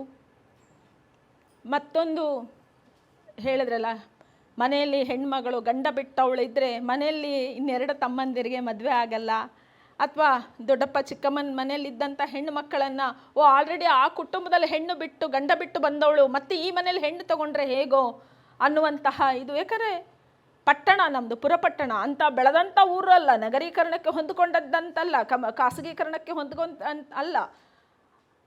ಅದು ಎಲ್ಲವೂ ನನ್ನ ಮೇಲೆ ಅದು ಹೊರೆ ಆಗ್ತಾ ಬಂತು. ಆದರೆ ಅವತ್ತಿಗೂ ಕೂಡ ನನ್ನ ತಾಯಿ ಬೇಡ, ಅವಳಿಗೆ ಎರಡನೇ ಮದುವೆ, ಅವಳಿಗೆ ಇಷ್ಟ ಇಲ್ದಿದ್ದು ಮಾಡೋದು ಬೇಡ ಅಂತ. ನಾನು ರಾಯಚೂರಲ್ಲಿ ನಾನು ಮೇಳಕ್ಕೆ ಅಂತ ಹೋದಾಗ ಇಲ್ಲ, ಹುಡುಗ ಬಂದಿದ್ದಾನೆ ಬಾ ಅಂತ ಹೇಳಿ. ಅಲ್ಲಿ ನಾನು ಯೋಚನೆ ಮಾಡುವಾಗ ಈಗ ಆಲ್ರೆಡಿ ನೊಂದು ಬೆಂದು ಬಂದುಬಿಟ್ಟಿದ್ದೀನಿ, ಬದುಕಿದ್ದೀನಿ, ನನ್ನದೇ ಆದ ನಾನು ಅಸ್ಮಿತೆಯನ್ನು ಕಾಪಾಡ್ಕೊಂಡಿದ್ದೀನಿ, ಮತ್ತೆ ಯಾಕೆ ಹೋಗಬೇಕು ಅನ್ನೋದು ಒಂದು ಪ್ರಶ್ನೆ. ಆದರೆ ಹಿರಿಯರು ಕುಂತ್ಕೊಂಡು ಇಲ್ಲ ಇನ್ನೆರಡು ತಮ್ಮಂದಿರಿಗೆ ಯಾರು ಹೆಣ್ಣು ಕೊಡಲ್ಲ, ಅವ್ರ ಕನಸುಗಳನ್ನು ಕಸ್ಕೊಳಕ್ಕೆ ನನಗೇನು ಹಾಕಿದೆ, ಇದನ್ನು ಒಂದು ನೋಡಿಬಿಡೋಣ ಬಿಡು, ಅದೇನೋ ನೋಡೇ ಬಿಡೋಣ ಬಿಡು ಅಂತ ಇವಾಗ ಹಾಡ್ತಾರೆ, ಅವತ್ತು ನಾನು ನೋಡಿಬಿಡೋಣ ಬಿಡು ಅಂತ ಹೆಜ್ಜೆ ಹಾಕಿದವಳು. ಆದರೆ ಅಲ್ಲಿ ಮದುವೆಗೆ ಮುಂಚೆ ಎರಡನೇ ವಿವಾಹವಾದಾಗ ನನಗೆ ಗೊತ್ತಾಗಲಿಲ್ಲ, ಅವರು ನಮಗೇನು ಸರಿಯಾಗಿ ತಿಳಿಸ್ಲಿಲ್ಲ. ಇವತ್ತೇನು ಮಠ ಅಂತ ಹೇಳ್ತಾರಲ್ಲ, ಅದೇ ಮಠಕ್ಕೆ ನಾನು ಸೊಸೆಯಾಗಿ ಹೋದೆ. ನಾನು ಅಂದ್ಕೊಂಡೆ ಆ ಮಠ ಮಾನ್ಯಗಳಲ್ಲಿ ಯಾವುದೇ ಕ್ರೌರ್ಯ ಇಲ್ಲ, ದೌರ್ಜನ್ಯ ಇಲ್ಲ, ತುಂಬ ಹೆಣ್ಣು ಮಕ್ಕಳನ್ನು ಗೌರವಿಸ್ತಾರೆ ಅಂತ. ಆದರೆ ಅದು ಟೊಳ್ಳು, ಅದು ಅಷ್ಟೇ, ನೆಪ ಮಾತ್ರ ಅಷ್ಟೇ. ಅದು ವಿವಾಹಕ್ಕೆ ಮಾಡ್ಕೊಂಡು ಹೋಗಿದ ಮೇಲೆ ಅವರು ಹೇಳಿದರು ನನ್ನ ಮೊದಲನೇ ಹೆಂಡತಿ ಸತ್ತಿದ್ದಾಳೆ, ಇದು ಎರಡನೇ ವಿವಾಹ, ನನಗೂ ಎರಡನೇ ವಿವಾಹ, ಅವರಿಗೂ ಎರಡನೇ ವಿವಾಹ, ಮಾಡ್ಕೋಬೋದು ಅಂತ ಹೇಳಿ ಮಾಡಿಬಿಟ್ವಿ. ಅವರಿಗೊಂದು ಮಗು ಇತ್ತು. ನನಗೆ ಮೊದಲನೇ ವಿವಾಹದಲ್ಲಿ ಯಾವುದೇ ರೀತಿಯ ಒಂದು ಸಂಬಂಧ ಇರಲಿಲ್ಲ. ಕೋರ್ಟಲ್ಲಿ ಕೇಳ್ತಾರೆ ಮೊದಲನೇ ಸಂಬಂಧದಲ್ಲಿ, ನಿನಗೆ ಜೀವನಾಂಶ ಹೇಗೆ ಕೊಡಬೇಕು, ಅವ್ನು ನಿನ್ನ ಜೊತೆಲಿ ಮಲ್ಕೊಂಡೇ ಇಲ್ವಲ್ಲ, ಇದೇ ರೀತಿ ಕೋರ್ಟಲ್ಲಿ ಕೇಳಿದ್ದು. ಬಟ್ ಎರಡನೇ ವಿವಾಹದಲ್ಲಿ ನಾನೇ ಡಿಸೈಡ್ ಮಾಡ್ಕೊಂಡಿದ್ದೆ, ಅವ್ರಿಗೆ ಆಲ್ರೆಡಿ ಒಂದು ಮಗು ಇದೆ, ನನಗೆ ಮಗು ಬೇಡ. ಯಾಕಂದರೆ ಎಲ್ಲವೂ ಸಮಾಜದಲ್ಲಿ ಮಲತಾಯಿ ಧೋರಣೆ ಅಂತಾರೆ, ಯಾಕೆ ಬೇಡ, ನನಗೆ ಮಕ್ಕಳಿಲ್ಲ ಅಂದರೆ ಏನು, ಒಂದು ಮಗು ಇದೆಯಲ್ಲ, ಆ ಮಗುನೇ ಸಾಕ್ಕೊಂಡು ಹೋಗೋಣ ಅಂತ. ಎರಡನೇದ್ರಲ್ಲಿನೂ ಕೂಡ ವಿವಾಹ ಆಗಿದ್ದು 1 ವಾರದಲ್ಲೇ ಅವನ ಒಂದು ಎರಡನೇ ಮುಖ ನನಗೆ ಕಾಣಿಸ್ತಾ ಬಂತು. ಮದುವೆ ಸಂದರ್ಭದಲ್ಲಿ ಹೇಳಿದ್ದು ಹೆಂಡತಿ ಸತ್ತೋಗಿದ್ದಾಳೆ ಅಂತ. 1 ವಾರದಲ್ಲಿ ಮನೆ ಕ್ಲೀನ್ ಮಾಡೋಕ್ಕೆ ಅಂತ ಹೋಗೋದಾಗ ಒಂದಷ್ಟು ಫೈಲ್ ಸಿಕ್ತು. ಫೈಲ್ ತೆಗಿತಾ ಅವರ ಹೆಂಡತಿಯ ಫೋಟೋಗಳನ್ನು ನೋಡ್ತಾ ಬಂದೆ. ಒಂದು ಮಾರ್ಕಲ್ಲಿ ಅವಳ ಮರ್ಮಾಂಗದ ಮೇಲೆ 42 ಗಾಜಿನ ಚೂರುಗಳ ಮಾರ್ಕ್ಗಳಿತ್ತು ಅಂತ ನೋಡಿದೆ. ನಾನು ತಕ್ಷಣ ಏನು ಸಜ್ಜೆ ಮೇಲೆ ಕೂತಿದ್ನೋ, ಇಲ್ಲಿಂದ ಬಿದ್ದು ಹೋಗ್ಬಿಡಬಾರ್ದ, ಯಾಕಂದ್ರೆ ಅದು ಒಂದು ತಕ್ಷಣಕ್ಕೆ ನನಗೆ ಇವರ ಆಘಾತವೋ ಏನಾಯಿತು, ಅದು ನನ್ನ ಮನಸ್ಸಿಗೆ ತುಂಬ ತಲೆಯಲ್ಲಿ ಕೂತ್ಕೊಂಡ್ಬಿಡ್ತು. ಮುಂದೆ ಓದ್ತಾ ಇದ್ದೀನಿ, ಇದು ಸುಮಾರು ಪುಟಗಳ ಒಂದಿದು. ಸರಿ, ಅನಿವಾರ್ಯ ಬಂದ್ಬಿಟ್ಟಿದ್ದೀನಿ. ಇನ್ನು 1 ವಾರದಲ್ಲಿ ನಾನು ಏನು ಹೇಳಕ್ಕೆ ಹೋದರೆ, ಮೊದಲನೇ ವಿವಾಹವನ್ನೇ ತಡ್ಕೊಳಕ್ಕಾಗದೇ ಇರುವಂಥ ನನ್ನ ತಂದೆ ತಾಯಿ, ಎರಡನೇ ವಿವಾಹದಲ್ಲಿ ಅವರಿಗೆ ಘಾಸಿ ಆಗ್ತದೆ ಅಂದರೆ ಮತ್ತೆ ಅದು ಸರಿ ಇರಲ್ಲ, ಪ್ರಯತ್ನ ಮಾಡೋಣ ಅಂತ ಹೇಳಿ ಬಂದೆ. ಅವರ ಮಗಳು ನನಗೆ ಯಾವಾಗಲೂ ಹೇಳ್ತಾರೆ, ನಿಜವಾಗ್ಲೂ ಆ ಜೀವನ ಮೊದಲನೇದಿಂದ ಪಾಠ, ಎರಡನೇದಕ್ಕೆ ನಾನು ಸ್ವಲ್ಪ ಚೇಂಜಸ್ ಆಗ್ತಾ ಬಂದೆ. ಅಡುಗೆ ಮಾಡಬೇಕಾದ್ರೂ ಒಂದು ಲಿಮಿಟ್ ಕೊಡ್ತಾಯಿದ್ರು, ಅದರಲ್ಲಿ ಏನಾದರೂ ಸ್ವಲ್ಪ ಹೆಚ್ಚು ಕಡಿಮೆ ಆದರೆ ಬೆಲ್ಟಿನ ಏಟು, ರಾಡ್ಗಳ ಏಟು, ರಾತ್ರಿ ಹೊತ್ತು ಆಚೆ ಹಾಕಿದ್ರೆ 3 ದಿವಸ 4 ದಿವಸ ಆಯಿತು. ಈ ಹಿಂಸೆ ತಡಿಲಾರ್ದಿರ ನಾನು ಬಾವಿಗೆ ಬಿದ್ದುಬಿಟ್ಟೆ. ಬಾವಿಗೆ ಬಿದ್ದ ಮೇಲೆ ನನಗೆ ಯಾವನಿಗೋ ನಾನು ಯಾಕೆ ಸಾಯಬೇಕು, ನಮ್ಮಪ್ಪ ನನ್ನಮ್ಮ ನನ್ನನ್ನು ಸಾಕಿರೋದು. ಆದರೆ ಮೇಲೆ ಬರೋಕ್ಕಾಗಲಿಲ್ಲ, ಅದು ಪಂಪ್ ಹಿಡ್ದಿಂದ ಬಾವಿ, ಅದ್ರಲ್ಲಿ ಬಿದ್ದರೆ ನಾನು ಸಾಯ್ತೀನಿ ಅಂತ ನನಗೆ ಗೊತ್ತಿಲ್ಲ, ಒಟ್ಟು ಸಾಯ್ಬೇಕು ನನಗಷ್ಟೇ. ಅದು ಸಿಕ್ಕಾಕ್ಕೊಂಡು ಪಕ್ಕದ ಮನೆ ಯಾವುದೋ ಒಂದು ಹೆಣ್ಮಗಳು ನೋಡಿ ವಾಪಸ್ ಕರ್ಕೊಂಡ್ರು. 40 ಹಳೆ ಮಾತ್ರೆಗಳು ನುಂಗಿದೆ, ಆದರೂ ಬದುಕಿಬಿಟ್ಟೆ. ಆಮೇಲೆ ಅನಿಸ್ತು, ನಾನು ಇನ್ನು ಸಾಯೋಕ್ಕೆ ಪ್ರಯತ್ನ ಪಟ್ಟರೆ ಆ ಸಾವು ಕೂಡ ನಾನು ಕರ್ಕೊಳ್ಳಲ್ಲ, ನಾನು ಬದುಕೇ ತೋರಿಸ್ಬೇಕು. ಈ ಸಮಾಜದಲ್ಲಿ ಏನು ಸವಾಲುಗಳು ಬರುತ್ತೋ ಎದುರಿಸೋಣ. ಮನುಷ್ಯ ಹುಟ್ಟಿದ ಮೇಲೆ ಸಾವು ಅದಾಗದೇ ಬರಬೇಕೇ ಹೊರತು ನಾವು ಸಾವು ಪಡ್ಕೋಬಾರ್ದು ಅಂತ ಹೇಳ್ತಾ ಮುಂದಿನ ಜೀವನದಲ್ಲಿ ನಾನು ಬರ್ತಾ ಎರಡನೇ ಹಂತಕ್ಕೆ ನನಗೆ ಈ ಸಂಸ್ಥೆ ಕೈ ಹಿಡೀತು. ಬೇರೆ ಸರ್ಕಾರಿ ಕೆಲಸ ಸಿಕ್ಕಿತ್ತು ನನಗೆ, ಆದರೆ ನಾನು ಯೋಚನೆ ಮಾಡಿದೆ, ನನ್ನ ಕಣ್ಣೀರು ಒರೆಸ್ಲಿಕ್ಕೆ ಅವತ್ತು ಯಾವುದೇ ಒಂದು ಸಮಾಜದ ಹಸ್ತಗಳು ನನಗೆ ಬರಲಿಲ್ಲ. ಸಾಂತ್ವನ ಹೇಳೋರು ಯಾರೂ ಇರಲಿಲ್ಲ. ತಗೋ ನಿನ್ನ ಕಣ್ಣಲ್ಲಿ ನೀರಿದೆ, ಒಂದು ಕರ್ಚಿಫ್ ತಗೋ, ನ್ಯಾಪ್ಕಿನ್ ತಗೋ, ನಿನ್ನ ಮೂಗಲ್ಲಿ ಏನೋ ಬರ್ತಾ ಇದೆ ಅಂತ ಹೇಳೋರು ಇರಲಿಲ್ಲ.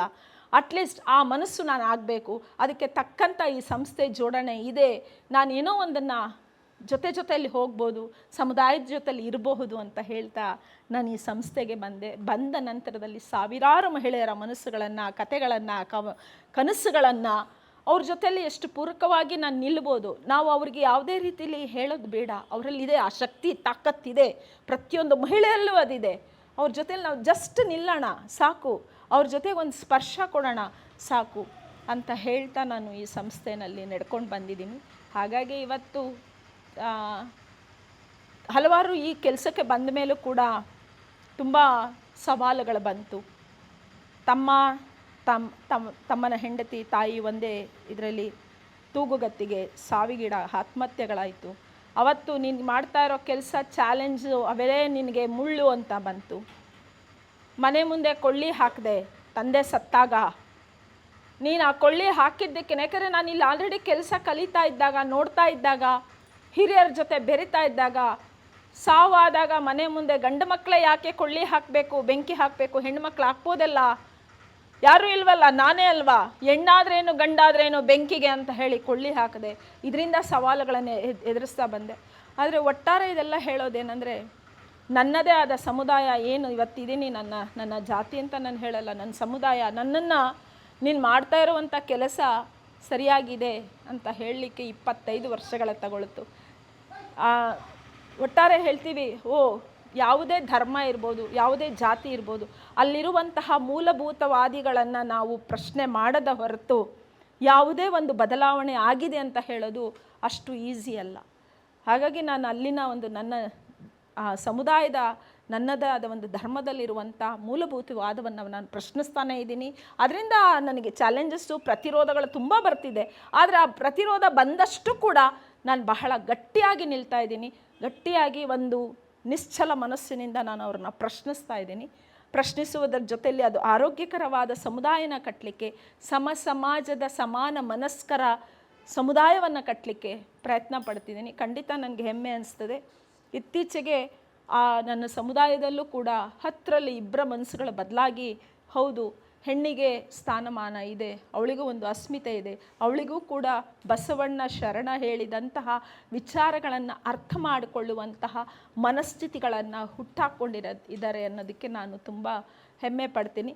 ನನಗೆ ಯಾವ ಮಠ ನನ್ನನ್ನು ಒಳಗೆ ಮಾಡಿತ್ತು, ಅದೇ ಮಠದಲ್ಲಿ ಹೋಗಿ ನಾನಿವತ್ತು ಮೈಕ್ ಹಿಡಿದು ನೀವು ಈ ರೀತಿ ಮಾಡಿದ್ದೀರಿ ಅಂತ ಹೇಳುವಂಥ ಗಟ್ಟಿತನ ನನ್ನಲ್ಲಿ ಬಂದಿದೆ. ಅವರು ಅದನ್ನು ಸ್ವೀಕರಿಸ್ತಾ ಇದ್ದಾರೆ. ಹೌದು, ನಾವು ಮಾಡಿದ್ದಾಗ ಇದು, ಏಕೆಂದರೆ ಮುಚ್ಚಿಟ್ಟು ವಿವಾಹ ಮಾಡಿದರು. ಅದು ನಿಜವಾಗ್ಲೂ ಅದೆಲ್ಲ ಮತ್ತೆ ನನಗೆ ಮರುಕಳಿಸ್ತಾ ಇದೆ. ದಹನವಿಲ್ಲದ ಮನೆ ನಮ್ಮದಾಗಬೇಕು, ಅದು ನನ್ನ ಕನಸು. ಯಾವುದೇ ರೀತಿ ದಹನ ಬೇಡ. ಹೆಣ್ಣು ಮಕ್ಕಳಿಗೆ ಪ್ರೀತಿ ತುಂಬಿದ ಆಲಿಂಗನಕ್ಕೆ ಬಯಸುವಂತಹ ಮನಸ್ಸುಗಳು ನಮ್ಮದಾಗಲಿ.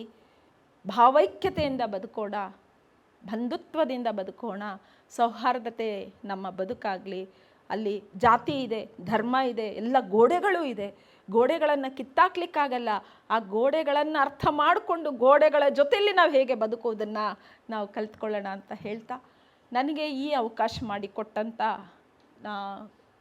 ಎಲ್ಲ ಸಮೂಹಕ್ಕೆ ನಾನು ಆಭಾರಿಯಾಗಿರ್ತೀನಿ. ನಾನಿಷ್ಟು ಮೆತ್ತಗೆ ಮಾತಾಡೋಳಲ್ಲ, ಜೋರಾಗಿ ಕಿರ್ಚಿ ಮಾತಾಡಿ ಮೆತ್ತಗೆ ಮಾತಾಡೋದ್ರು ಮೆತ್ತಗೆ ಮಾತಾಡಿ ಇಲ್ಲಿ ನೋವು ಬಂದುಬಿಡ್ತು. ಆದರೂ ಮಧ್ಯದಲ್ಲಿ ಜೋರು ಬಂದುಬಿಡ್ತು. ನಾನು ಸ್ವಲ್ಪ ಜೋರಾಗಿ ಕಿರ್ಚೋಳು ರೋಡಲ್ಲಿ. ಇವತ್ತು ಇಲ್ಲಿ ಚೇರಲ್ಲಿ ಕೂರಿಸ್ಬಿಟ್ಟವರೇ ಒದ್ದಾಡ್ತಾ ಇದ್ದೀನಿ, ತೊಂದರೆ ಇಲ್ಲ. Thank you.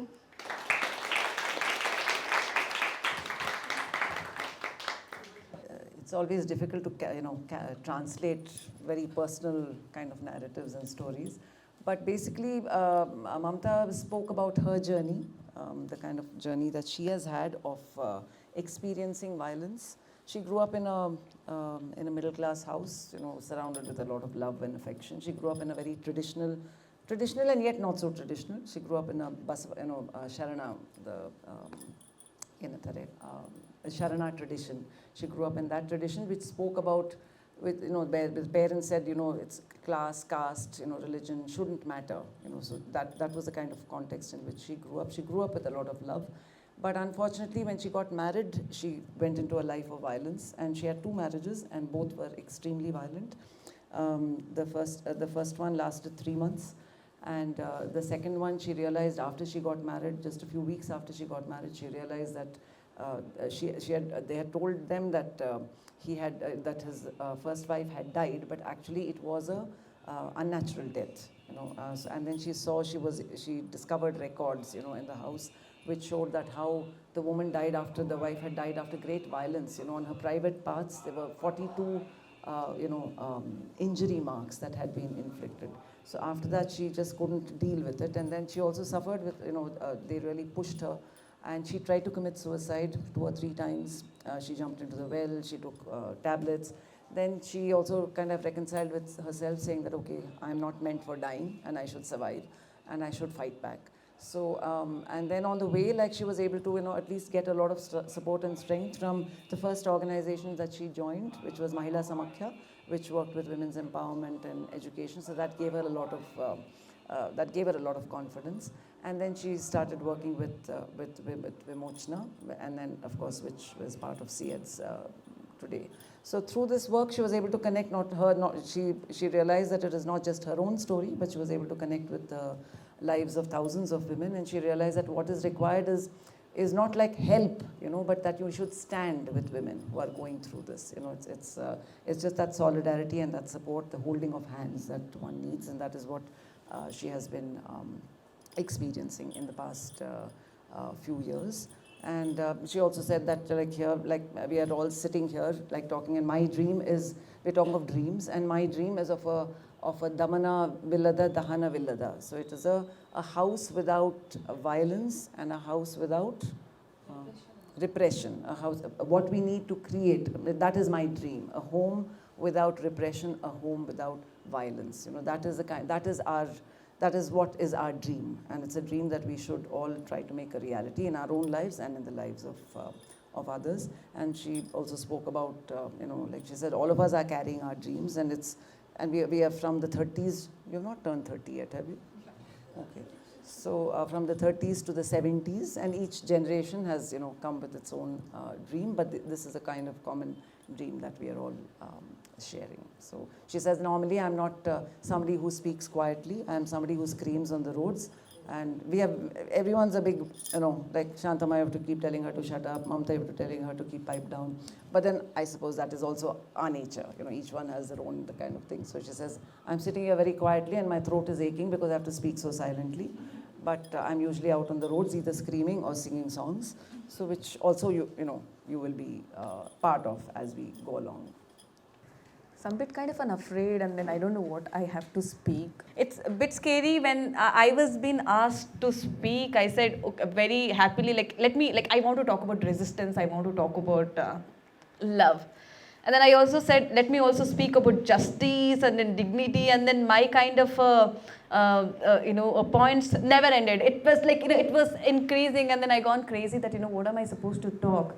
Now I realized I have little context, a lot of context, whereas I little talk after drawing back that what my colleagues have spoken. I'm not in the position to encounter any of my own experience, but this is the recent experience that after while handling some of the crisis intervention, I happened to having a conversation with a woman who had reached me out, kind of a support, explaining that the violence that she was undergoing from her own husband. But all she was asking that, yes, my husband is treating me bad, my husband is doing this, that, but I just want you as a women organization, and being in a position that people will get afraid when they see, especially women organization, can you, make my husband get little afraid, and then everything will get all right with me.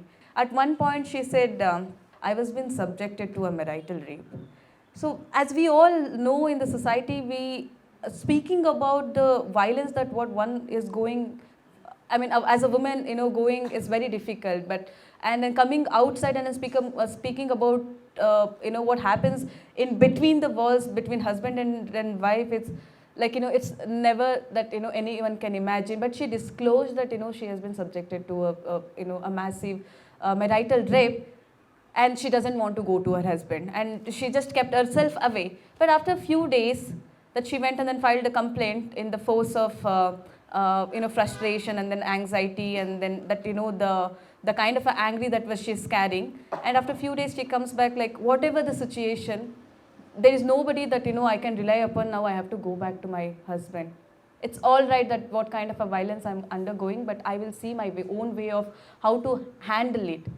That every woman, every day, like it's not only every woman, I would say, like women keeping in the first context, and then people from a marginalized community, people from the below poverty level, and people who are oppressed continuously, are looking something something different, and they're not sitting simply.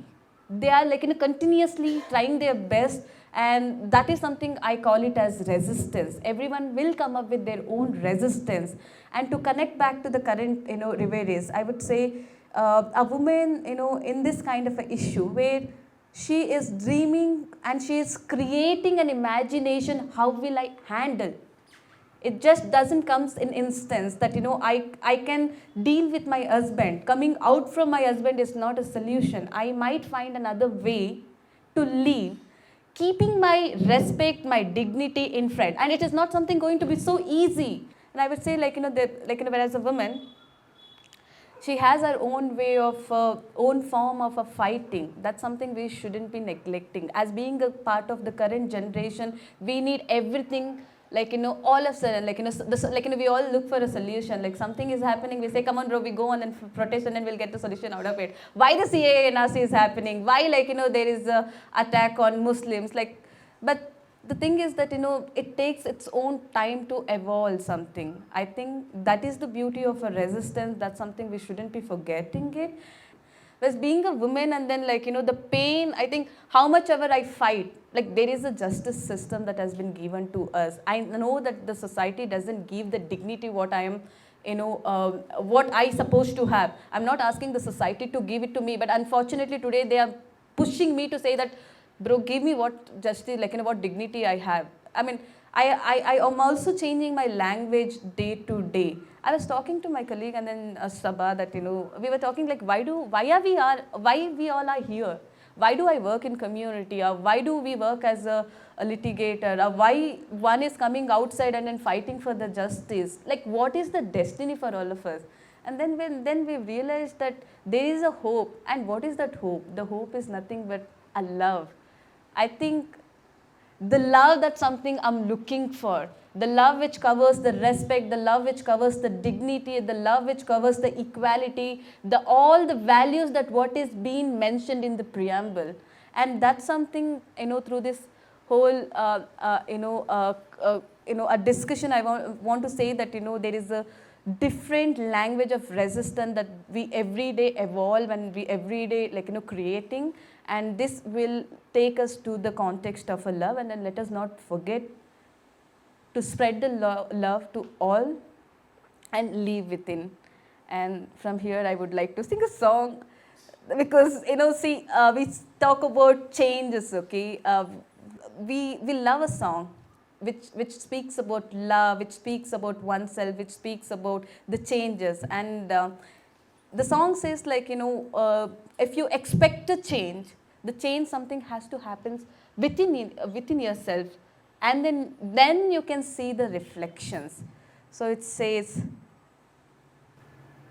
ಬದಲಾವಣೆಯು ಶುರುವಾಗುವುದು ನಮ್ಮಿಂದಲೇ ನನ್ನ ಸಂಗಾತಿಯೇ ಓ ನನ್ನ ಸಂಗಾತಿಯೇ ಪ್ರೀತಿಯ ಗಾಳಿ ಬೀಸುತ್ತಿದೆ ಹಟ್ಟಿ ಮೊಹಲ್ಲಾಗಳ ನಡುವೆ ಗಡಿಗಳ ಮೀರಿ ಗೆಳೆತನವ ಮಾಡೋಣ ಬಾ ನನ್ನ ಸಂಗಾತಿ ಓ ನನ್ನ ಸಂಗಾತಿ ಪ್ರೀತಿಯ ಗಾಳಿ ಬೀಸುತ್ತಿದೆ ಹಟ್ಟಿ ಮೊಹಲ್ಲಾದ ನಡುವೆ ಗಡಿ ಬೇಲಿಗಳ ಮೀರಿ ಗೆಳೆತನವ ಮಾಡೋಣ ಬಾ ನನ್ನ ಸಂಗಾತಿಯೇ, ಓ ನನ್ನ ಸಂಗಾತಿಯೇ. ಸ್ಪರ್ಶ ಶ್ರುತೆ ಬೇಲಿಗಳು, ಜಾತಿ ಧರ್ಮದ ಗೋಡೆಗಳು. ಸ್ಪರ್ಶ ಶ್ರುತೆ ಬೇಲಿಗಳು, ಜಾತಿ ಧರ್ಮದ ಗೋಡೆಗಳು. ಎಲ್ಲವ ಮೀರಿ ಎತ್ತರಕ್ಕೆ ಹಾರೋಣ ಬಾ ನನ್ನ ಸಂಗಾತಿಯೇ, ಓ ನನ್ನ ಸಂಗಾತಿಯೇ.